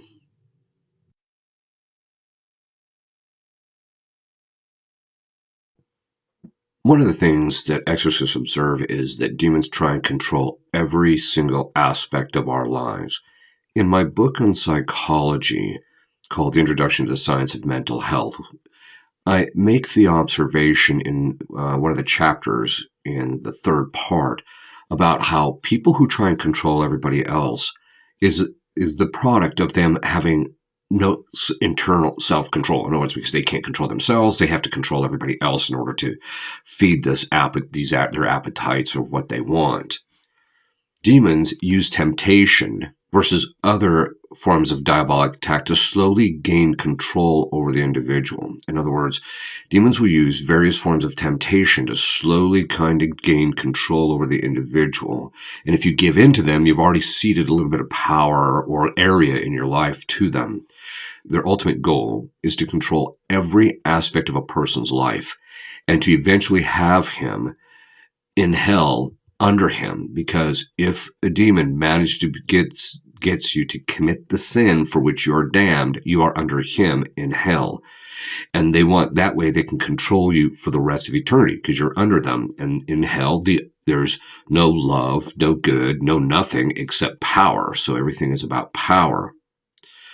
Communists, in relationship to them, there is no aspect of a person's day-to-day life which they don't want to have absolute and complete control. You see this in our government right now.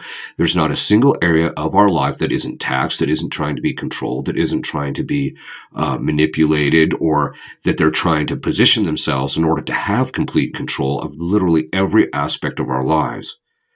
This is why they are developing technology and working with people that are heads of technological companies in order to track, control, as well as spy on people continuously. They basically want to maximize their control. Why? Because communism is not a system which persuades the masses. It persuades a percentage of the people. Certain people will sign off or give assent to the ideas of communism, but in the end, a majority of the people realize it's a bogus political system and a bogus way of looking at life and philosophically, etc. And so the only way they can maintain the power, because eventually the people will just simply overthrow them, the only way they can maintain power is by having complete control over every aspect of people's lives. You cannot control somebody if you don't know what they're doing. This is why they want to develop all sorts of forms of surveillance and keeping track of people. Just as with demons, one wants to control someone else is the product of himself being out of control. In other words, there is great moral corruption among communists. You can read that among the people who have been in it and gotten out. They don't have interior virtue and discipline and self-control. They have a kind of diabolic discipline in trying to achieve their agenda, but not in the area of moral lives. So when it comes to relating with other people, they don't have any internal discipline and can't relate to people with that discipline. So they ultimately want to basically take away everybody's freedom in relationship to choosing what they're going to do. In other words, they don't want people to have a certain amount of freedom. Those who are communists try to control people, and this is a sign that they themselves lack interior control and a certain amount of interior freedom to be able to take or leave something. In other words, part of a person having a certain amount of virtue in relationship to something is they can take it or leave it. Whereas a person who has vice, they're just constantly inclined towards it and they can't resist in relationship to it. And this gives us an indication that communism is a vicious system. When a person or a group of people, that is a movement like communism, seeks to control people, it's a sign of viciousness, ultimately. Both demons and communists cannot live and let live. They're both compulsive and try to control others. That's one of the ways that you can discern a communist. If he cannot live and let live, that's a pretty good sign he's a communist.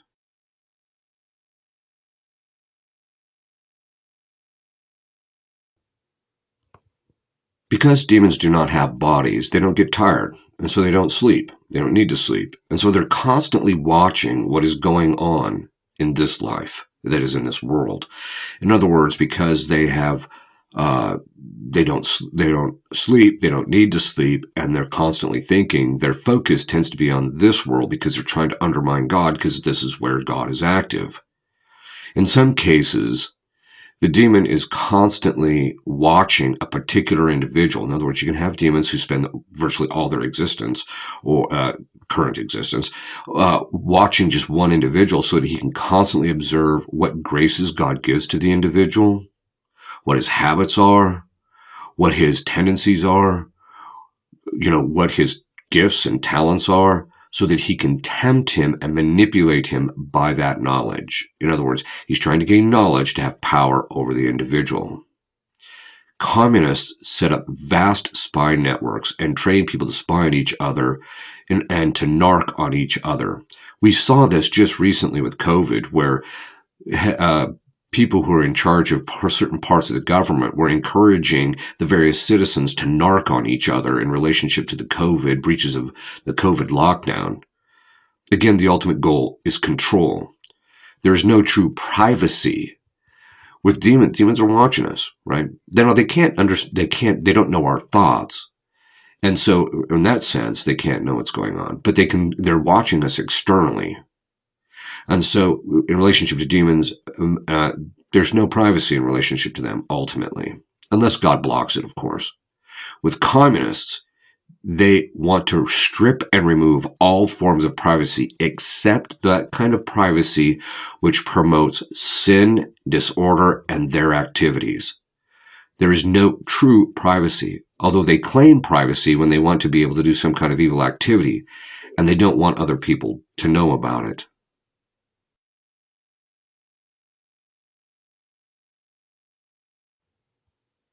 Demons can only attack if God permits it.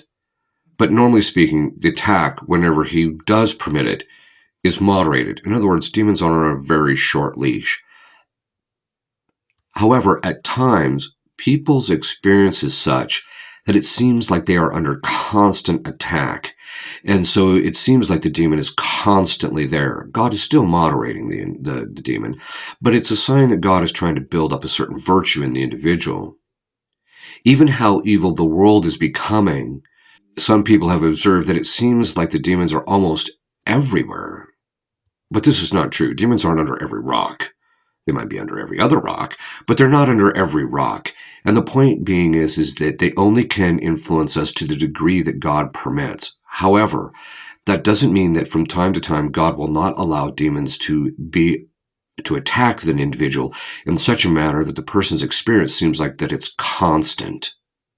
It seems almost to the person that God is not there, God's not helping them, when in point in fact, no, he's still got the demon on a leash. He's just letting him do certain things. Communists try to make one think that their influence, the things that they're promoting, the lifestyles that they're promoting, are ubiquitous. They want to give the impression that what they're promoting is everywhere. This is true in relationship to homosexuality, in which they appear all over the news media, in movies, on TV, on the internet, so that it seems like there's far many of them than the reality of the actual statistic. So the point being is that it seems like they're everywhere. The same is true of the LGBT movement. They're constantly parading these people up in the news media. It seems like these people are everywhere. It's also the same thing in relationship to the rioting. It seems like it's going on everywhere, and everybody's talking about it. When in point in fact, it's actually confined to a certain groups and areas, even within a particular city.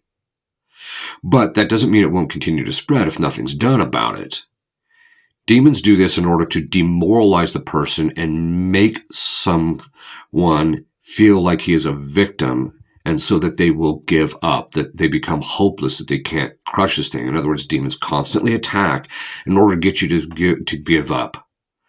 Because they are under constant attack, they don't feel like there's anything they can do, and so they might as well surrender.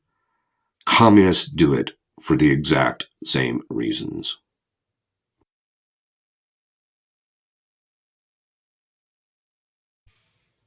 Part of the reason that demons want the person to feel like they just can't seem to get away from them, or that they are under constant attack everywhere, and all the time. It just doesn't seem, no matter what happens, what they do, they just can't seem to get out from underneath them.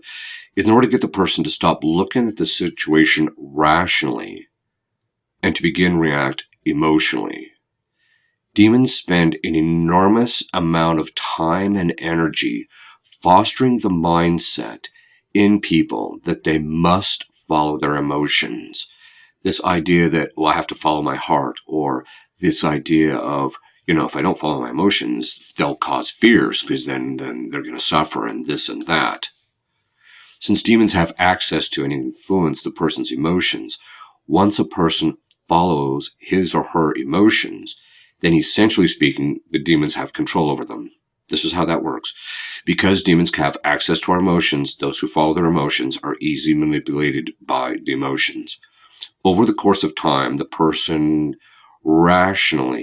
begins to become irrational. That is, over the course of time, if they keep following their emotions, they're going to stop following reason, and then they're going to become irrational. And the person literally loses his mind. That is, becomes insane, which makes him even more vulnerable to diabolic attack and manipulation. Communists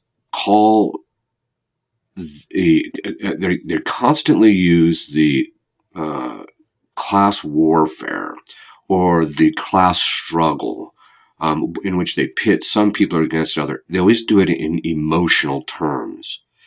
The news media, I don't know if you've noticed this, but the news media constantly puts people up in front of the camera who are all emotional, in order so that when they're interviewed, it will cause people to emotionally connect with them. They want the person to question their sanity, that is, the communists, when it comes to particular topics or issues. In other words, you see this, even though they lob these bombs of that person's insane, that person's not mentally competent, or what have you, but they themselves are following their emotions. They want you to follow your emotions, but this isn't a prescription because that's how they manipulate you. They know that. They want to destroy the reasoning process. They don't want people who are very rational, logical, and proceed by rational principle. They don't want that. They want to get people to follow their emotions. Because if you follow rational principle, you're never going to end up a communist. Once people begin acting emotionally, then through control of the means of propaganda and the news media outlets, they can essentially manipulate people and socially engineer the culture. So the way in which they manipulate people and socially engineer the culture is by getting them to follow their emotions.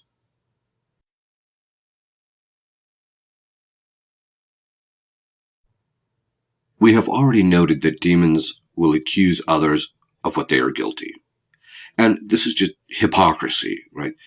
And so they will say things which they themselves are actually doing when they shouldn't be actually saying anything at all. The demons do not want the same rules applied to them that they want to apply to you. They want to make you do certain things, but they don't want to have to suffer that same thing. Demons want to appear morally upright. They want to seem justified in what they did, even in their choice in which they offended God. They want to appear justified in their behavior at all times. Communists' rules do not apply to them. In other words, with communists, rules don't apply to them, but only to their opponents or others. This is one of the reasons why we are seeing such a large number of millennials becoming socialistic and communistic in their mindset. And the reason being is because they were trained this way.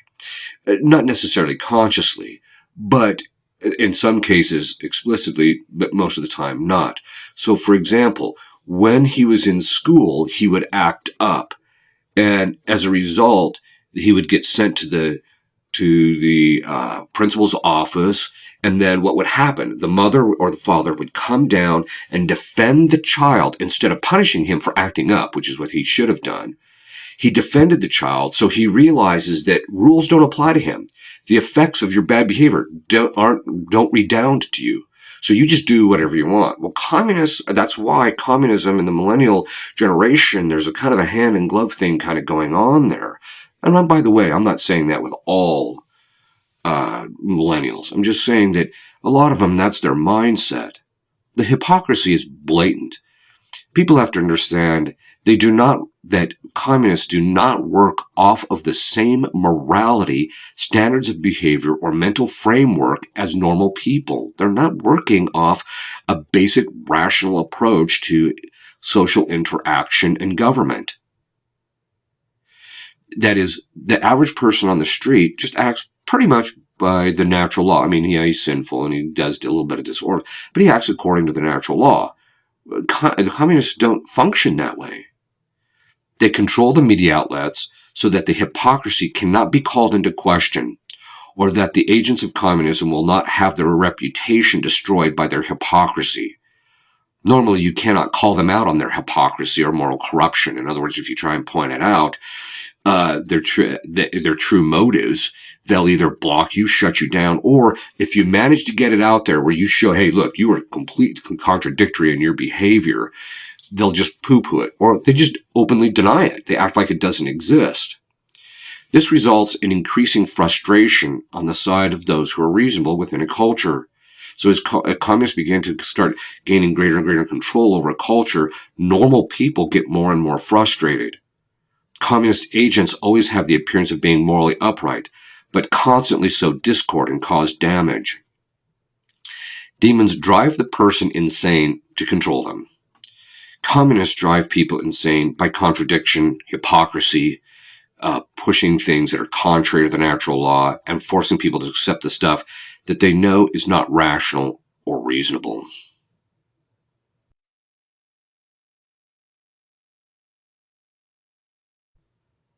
Common sense is defined as the ability to grasp the nature of a thing. So, by way of example, we know someone doesn't have common sense. It is just ability to see how things are connected and how they relate. When, for example, someone is holding a cigarette in their hand and they they open up their gas tank, take the handle, and start pumping gasoline with the cigarette in their hand. When we see something like that, we know this person doesn't have any common sense because they don't grasp the nature of the volatility of the gasoline vapors coming from the gas tank. We realize this person doesn't understand what they're actually doing. Demons, by getting people to follow their emotions and by constantly affecting how they view things, by putting that perspective on them in their imagination and on the various things that the demons want to influence, slowly erode a person's common sense. Why? Common sense is the ability to grasp the nature of a thing. It means you have to be in contact with reality because reality is where we learn the nature of the thing from. I can't know the nature of a dog or a cat or something of that sort without being in contact with reality. I can imagine all sorts of things about dogs and cats, but that has nothing to do with reality. But ultimately, the demons, through following your emotions, because what emotions do, they cause what's called contraction. They cause the individual to look inwards instead of actually looking at the reality of the situation. And so what happens is by doing that over the course of time, they erode people's connection to reality and their common sense. By controlling the propaganda machine and by controlling the news media outlets, communists control how people view things and constantly manipulate them emotionally. Over the course of time, they destroys people's common sense. You can just see this. Just think about it. When they propose that if you wipe out all private property, that as a result of that, there will be a utopia, you have to wonder what these people are smoking. It has no connection to common sense whatsoever. We know that in order for people to have a certain sense of well-being, peacefulness, and security, that they have to have their own private property, because if they don't, there's nothing they can hold on to, or it shifts around. Unless they're perfect, such as in the case of a saint in relationship to God, that they can perfectly rest in God, but most people aren't that way. They will often propose things, not just the hypocritical, but things that are completely contradictory, are completely incapable of being true, and yet they expect you to believe it. Even when you know they're lying, they expect you just to accept it and lump it. Goebbels once said, "If you keep saying the lie enough, eventually people will believe it." This is the destruction of common sense because people stop believing their own eyes and their own rational conclusions and give assent to things that are fictitious and made up. Communists erode common sense as a way to tear down the society. Demons do it to tear down the individual. This is done to make it more capable of being manipulated. So again, both with communists and with demons, it's all about the power.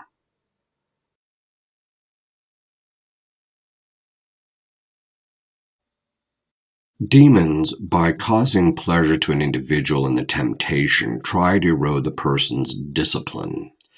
That is, his strength or virtue in doing the good. This is in order to make them more manipulatable and to get them to do things which will offend God. So ultimately, it's about giving them what they want or giving them pleasure in order to erode the person's discipline.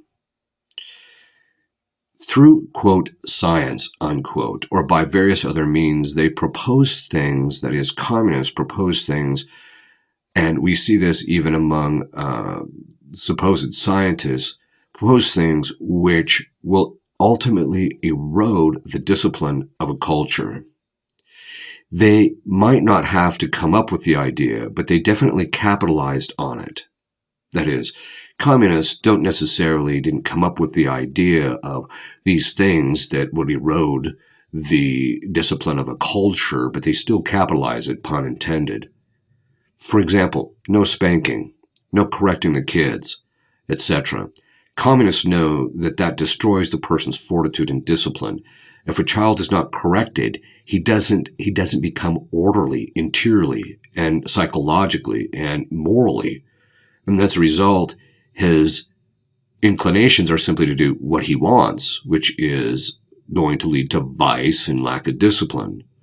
Part of the reason that we notice this is that the educational systems, which are controlled by the communists, and the news media outlets push the narrative that children should not that they should not have respect or be disciplined. In other words, they're not corrected, they shouldn't be disciplined. And you see this, for example, when you go on an airplane and the parents can't spank the child publicly because it's considered abuse. And so as a result of that, the kid is simply out of control. I don't know how that's not absolutely cruel to the parents, because they have to sit there and suffer everyone's opprobrium because their kid is out of control. He's just a kid. He's not necessarily bad or evil. He's just a kid.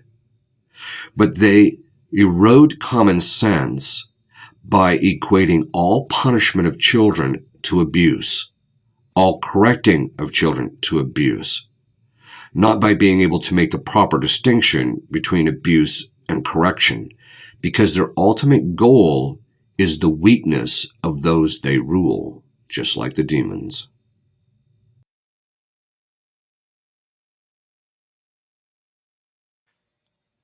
One of the things that demons do is that they attack the institution of marriage. And we're going to come back to that later in this series. But for now, the reason that we want to observe that they attack marriage is in order to harm and damage the children, because they know if they can harm them or damage them in relationship to the marriage of the parents, that when they're young, then they will have a greater opportunity to possibly control them in the future. In other words, when people are wounded or damaged, that is, because that's what wound is. Wound is a kind of a damage on the skin, etc. But it's the same thing true in relationship to psychology. Demons know that if you can wound a person when they're young, their psychological faculties don't function in a normal way. And as a result of that, they're more easily controllable and manipulatable. Sin, trauma, abuse on the side of parents and others is the way in which children are formed in the minds of the demon to be susceptible to doing whatever they want them to do. In other words, you just weaken them, and then that way you can just control them. Bella Dodd observed that one of the first institutions that the communists took over in the United States was the educational system. Communists know that you have to go after the children in order to gain control and the formation of the children and the direction that the children are likely to go politically. It, quote, takes a village. Constant government involvement or control over the children, their education, etc., is what communists try to do. They want to control. In fact, parents are viewed as bad. You have to get them away from the parents in order to form them. This is one of the clearest signs of Marxist communist thinking. Communists have a long-term plan. They're very patient. Just like demons are very patient. They will take their time to build their case. Communists have a long-term plan. And it is necessary in the public order to combat them, that those who have vigilance over the nation, their families, etc., must be willing to have longevity. They must be willing to go the distance. It's not something you're just going to clear out and then you're done. Battling communists, once they've gotten in, is a long-term process. In their willingness to maintain vigilance, people have to be willing to be able to maintain a vigilance and to fight for the good of their children, so that the communists don't end up making their lives miserable.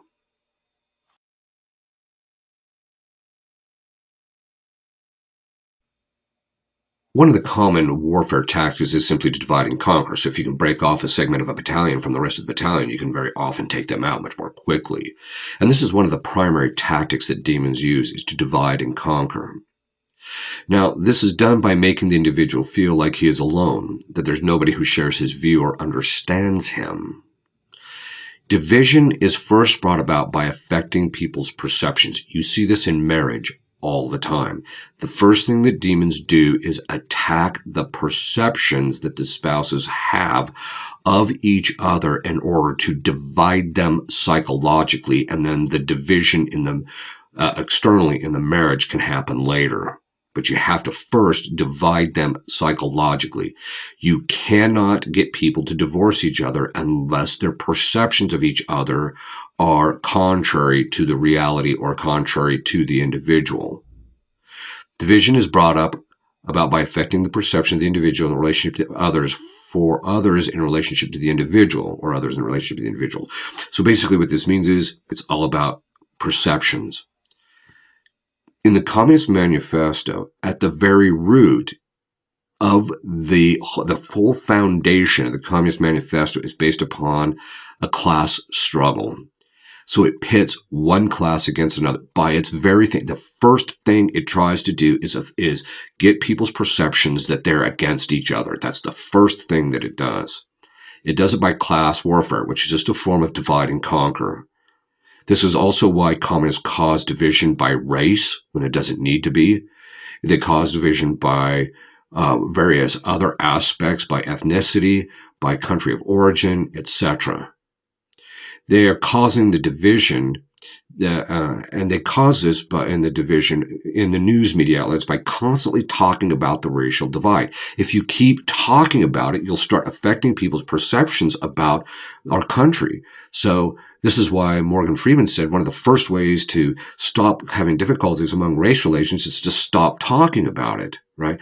Let things settle down, because the constant talking about it maintains the perceptions. And as a result, the communists use that in order to divide and conquer. Part of the reasons for the hypocrisy and double standards is to foment unrest. We've talked about hypocrisy and double standards. The reason they do that is to foment unrest and division.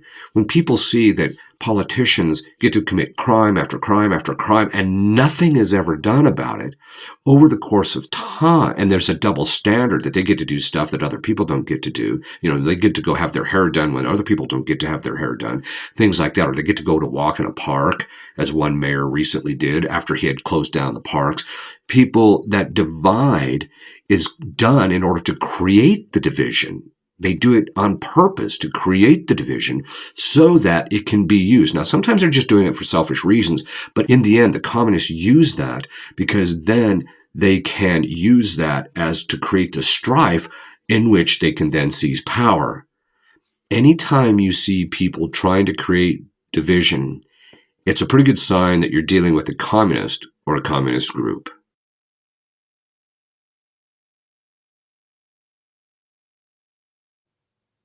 One of the things that exorcists notice among demons is their animus delendi, which is a Latin phrase which means the desire to destroy. Demons desire to destroy everything that reflects God in any way because of their hatred for God. And this is why they want to destroy everything.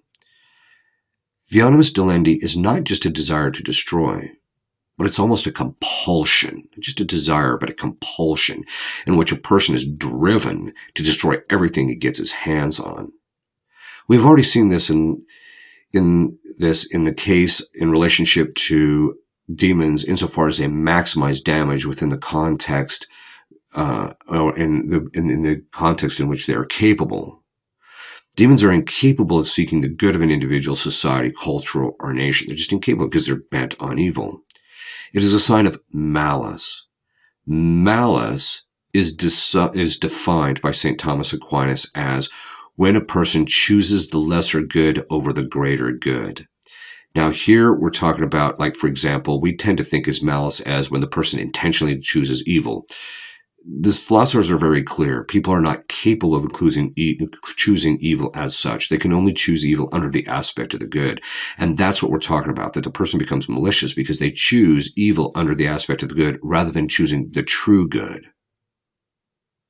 And so as the person makes choices in relationship to the malice, in relationship to the demons, that means that once they made their choice of the lesser good, rather than doing the will of God, but doing the lesser good, their will became fixed in choosing and seeking after the lesser good. I've already mentioned that communists maximize damage in relationship to everything that they control. They try to, it doesn't matter what they get their hands on, they maximize the damage. They use destruction in order to cause division and strife within a culture so that they can take it over. That's what it is. Because when a culture becomes divided and there's all this strife, in other words, they create the problem and then they step in as the solution to the problem. When there is strife, the culture is weak, and so that's when they can overthrow it. At the root of communism is ultimately malice, not just in relationship to human beings, but to God and to anything that is good. Not everybody who has an animus delendi in their heart is a communist. And even some communists in the beginning stages actually enter it for what might be considered ulterior motives. You know, they might have good reasons why they entered into it. By that good reasons, I mean they have goodwill. But eventually it turns out to be the case of the person slowly turning towards malice, unless he realizes and gets out of it, of the various communist movements. And we see that from time to time.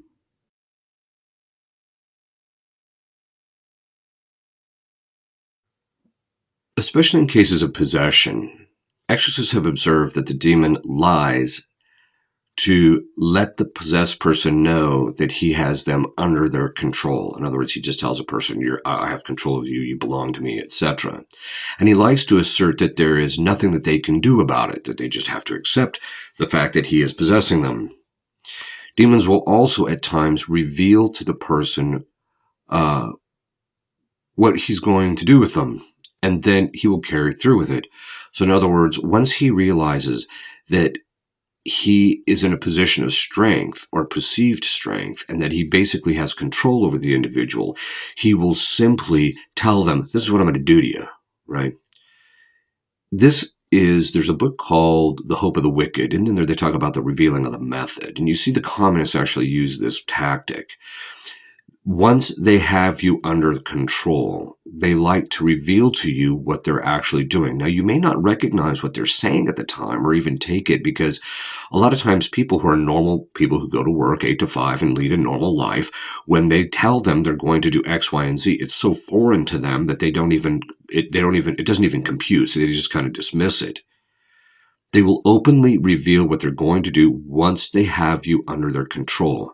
And this is why a lot of stuff that we see coming out of the UN and other government agencies is completely open about their intentions. You can go on to their website and read things about various agendas and that type of thing, and it's a bit mind-blowing because at this point, they already feel like they have us under their control.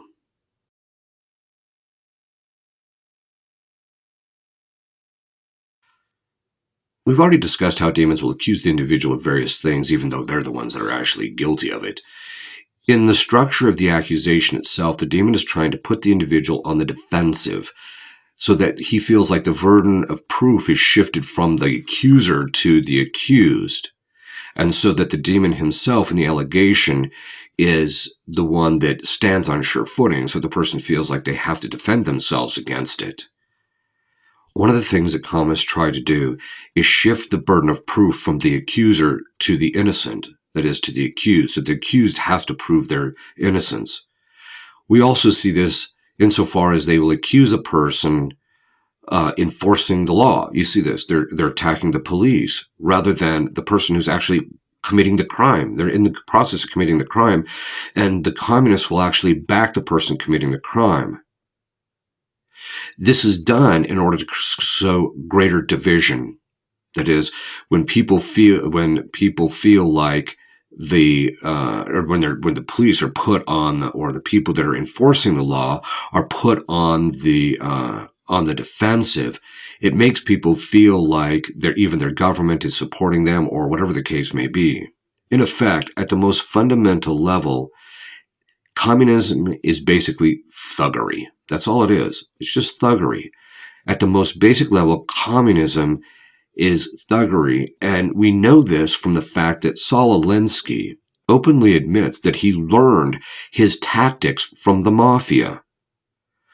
The way Stalin, Lenin, and Mao and all these people in killing their opponents, and the way that they basically run roughshod over the people and things like that, in the end, what's really clear is that basically these people are thugs, and that's why they want the burden of proof shifted from the one enforcing the law, because they're violating the law, to shifted to the person, from the person who is violating the law. They want it shifted from the individual violating the law to the person enforcing the law.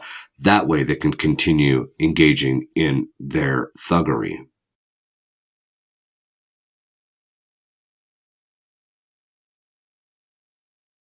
Sometimes during a session in which you're doing a solemn exorcism over someone who is possessed, you'll get to the point where you can compel the demon to tell you his name. And sometimes they won't tell you immediately. They'll try and lie to you. But one of the things they will often do is claim to be Satan, or they will claim to be Legion. And the reason they're doing this is to try and make it seem like they're more powerful than they actually are. Saul Alinsky, in his Rules for Radicals, states in rule number 9, quote, "The threat is usually more terrifying than the thing itself," unquote. Demons are cowards, and once one realizes that they are cowards, if you go on the offensive, you're more likely to defeat them. When dealing with diabolic temptation, if one simply tries to wave it off like a fly, they will simply ignore that. That is, the demons will ignore that and keep coming back after you, just like a fly does. Like the rope-a-dope, if you assume a defensive posture, the demons will come after you even more. It's only when you go after them on the offensive do they back off. With communists, if you assume a defensive posture, it will only result in non-stop attack from them. Only when you go on the full offensive do they back down. Communists do not respond to being blown off or accepting minor corrections. They simply won't do it. Both demons and communists only quieten down and mind their P's and Q's when they are brutally suppressed, unfortunately. Let that be a lesson to us in the United States. Trying to soft-hand the various Marxist groups and their various uprisings is only going to lead to more communist Marxist power-grabbing and behavior.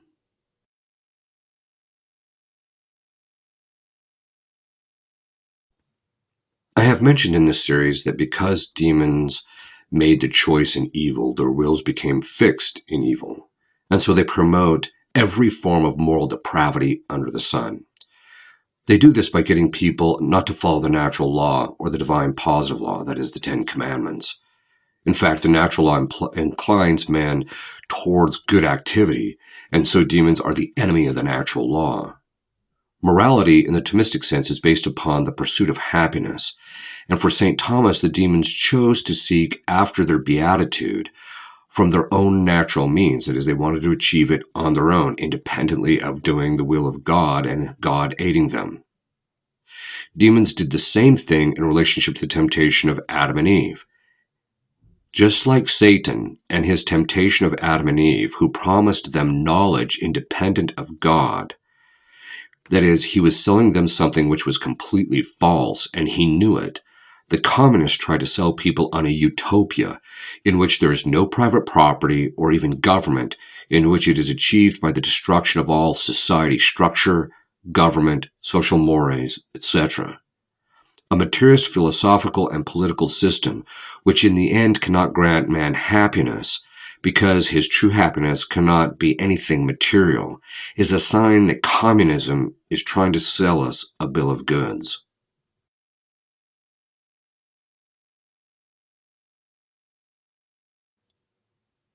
Demons envy our life, or so some of the fathers say. And they envy the life that we have here because of the goods that we enjoy, and they don't enjoy those goods, or even the goods even in relationship to having some type of a relationship with God. And this is one of the reasons that they try to rob us of it. They don't want us to have it. Diabolic oppression by demons seeks to destroy our finances, wealth, and property, even though they know we have a natural law right to our property, to our finances, to our relationships, to our reputation, and things of this sort. They seek to co-opt those things to steal them from us in order to destroy them. By its very nature, communism and Marxism seeks to eliminate all private property, and this is one of the reasons why Leo XIII and other popes condemned it. It is a natural law inclination in us to own property, and it is necessary for the proper function of the family and society. Even though they claim they want to do away with all private property, historically, communists have always simply engaged in a massive wealth redistribution program in which they ended up with a property or high standard of living while everyone else was bereft of the basic necessities of life. Just that itself smacks of the way demons function in relationship to human beings. As I mentioned, that there is kind of a hand-in-glove relationship of communism to Marxism. Marx himself was really the first millennial because he leached off Engels and his parents. He didn't work, he didn't hold down a real job, and yet he expected others to basically support him while he didn't work. Marx thought he was entitled, and it is through the entitlement mindset that communists engender followers. We can see why the millennials are taught communism in the public school system would be attracted to communism. We can see why they're taught it, and we can see actually why they're attracted to it. My question is this: do all these communists and Marxist rioters, are all of them, don't they work for a living?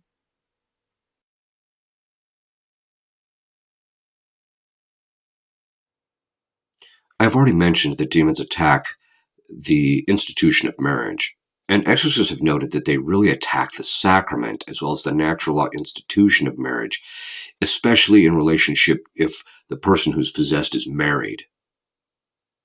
We've already mentioned that they go after the children, and this is because they also attack marriage because just as the father and the mother and the child are somewhat in the image of the Trinity, they go after it. One can simply look at the health of marriages or the family units within a culture to see the true health of that culture. They attack fatherhood because it is in the image of God the Father.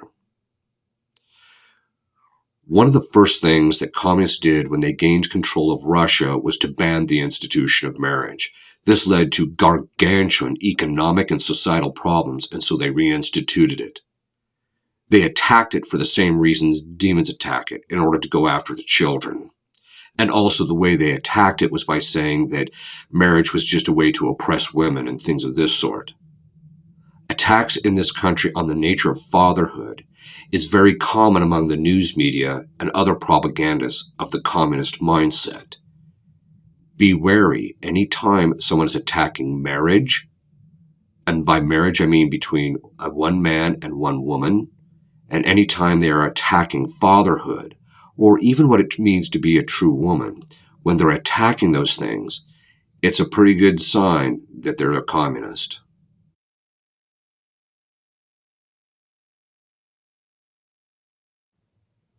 We read in the book of Genesis that Satan actually tempted Eve. He went after her so that she would seek self-sufficiency and the ability to act independently of her husband. That's what he was offering her.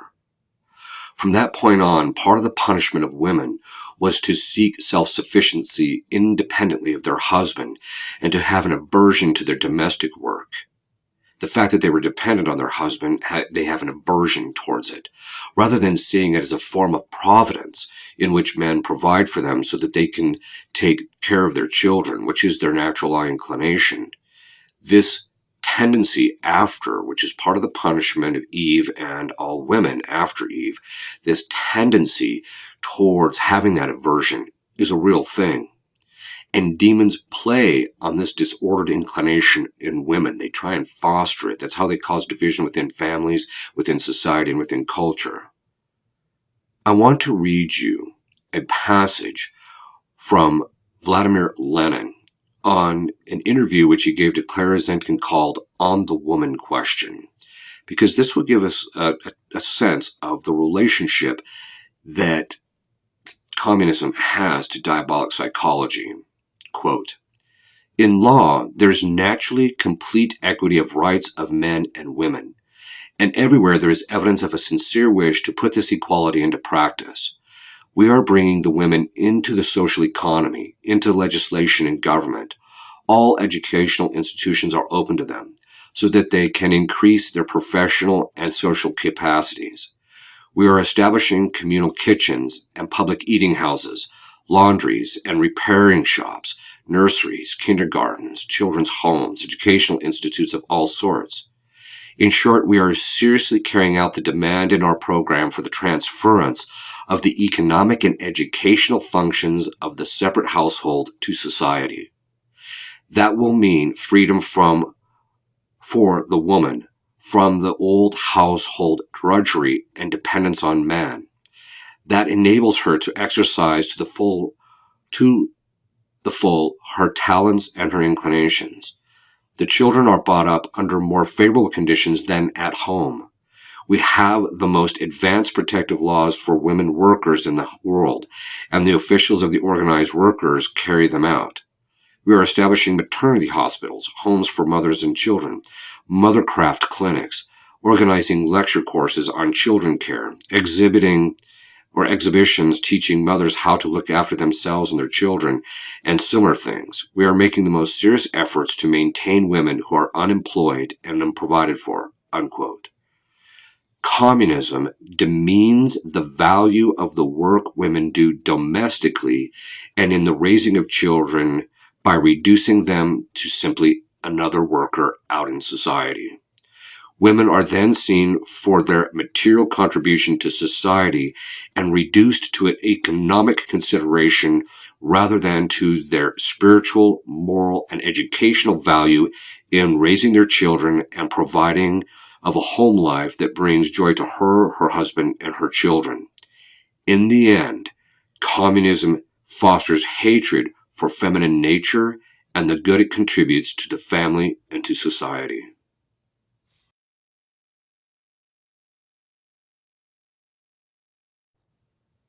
From what we've talked about, it's pretty clear that demons try to disorient the person morally and spiritually. They're always trying to derail them and to get them to fall into sin and to despair.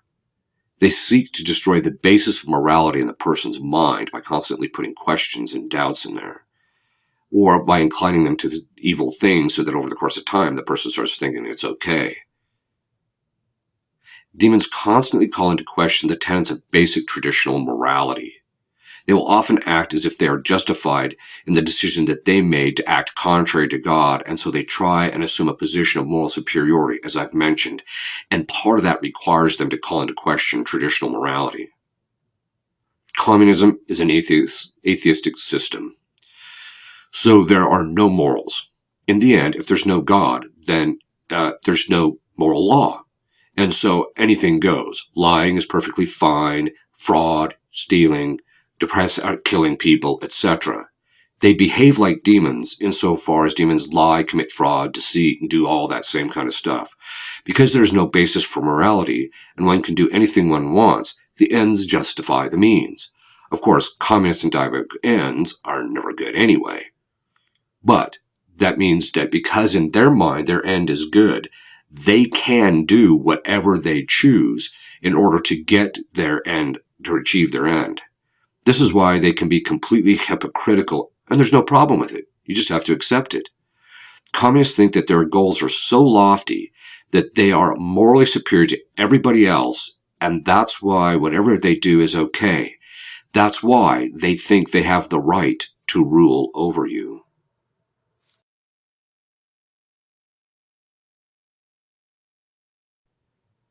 From the very beginning, demons have sought to destroy religion, insofar as religion is a virtue by which one gives God his due, and they did not give God his due.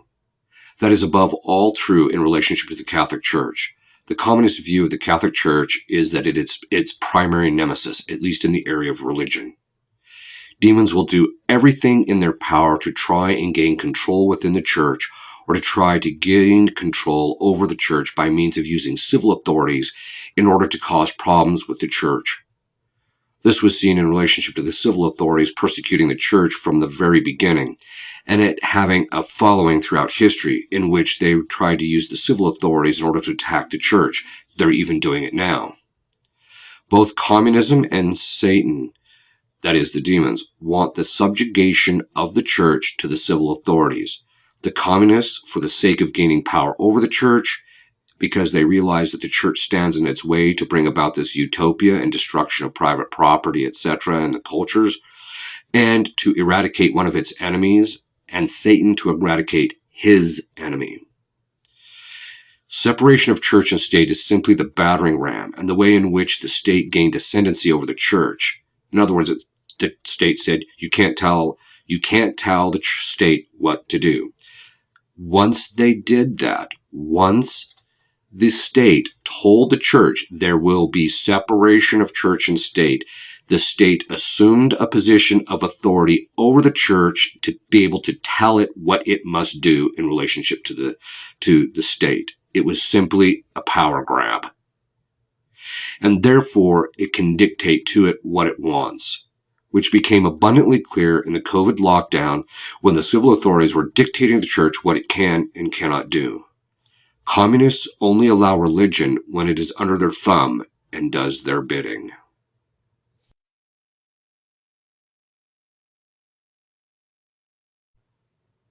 We come to the end of this series on communism. I could have said a lot more. In fact, what I've said over the course of these videos is just the tip of the iceberg in how diabolic psychology and communist psychology are practically the same. And of course, then there's the whole fact that a person could spend volumes upon volumes of analyzing philosophically, economically, etc., the tenets of communism. But I want to end with this one note about Our Lady. We read in the book of Genesis 3:15 the following line, I will put enmities between thee and the woman, and thy seed and her seed. She shall crush your head, and thou shalt lie in wait for her heel.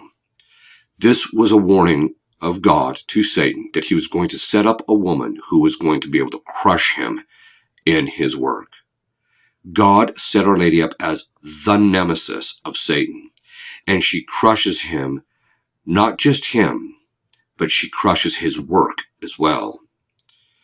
When Our Lady appeared at Fatima on July 13th in 1917, she told Sister Lucy the following, quote, Russia will spread its errors throughout the world, rising up wars and persecutions against the church.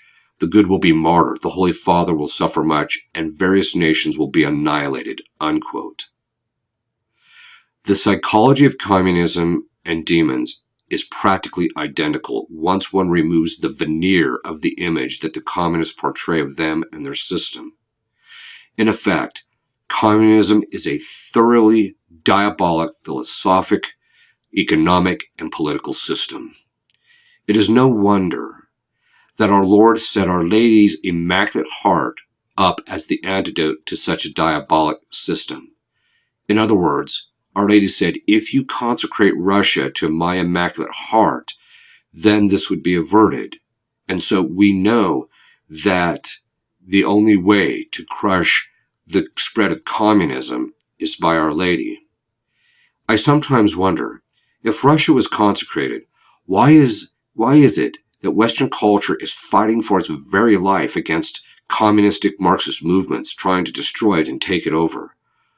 Why hasn't Russia, if it truly converted, sought to eliminate the system which it dominated for hundreds of years or more? If it truly converted, it would realize the evil of communism and seek to help other countries overcome it. At this point, we know from the apparitions of Fatima that the only way Western civilization is going to stop and eliminate the errors of Russia is by Our Lady's intervention. She is not only the hope for Russia. At this stage, she is the hope for all nations.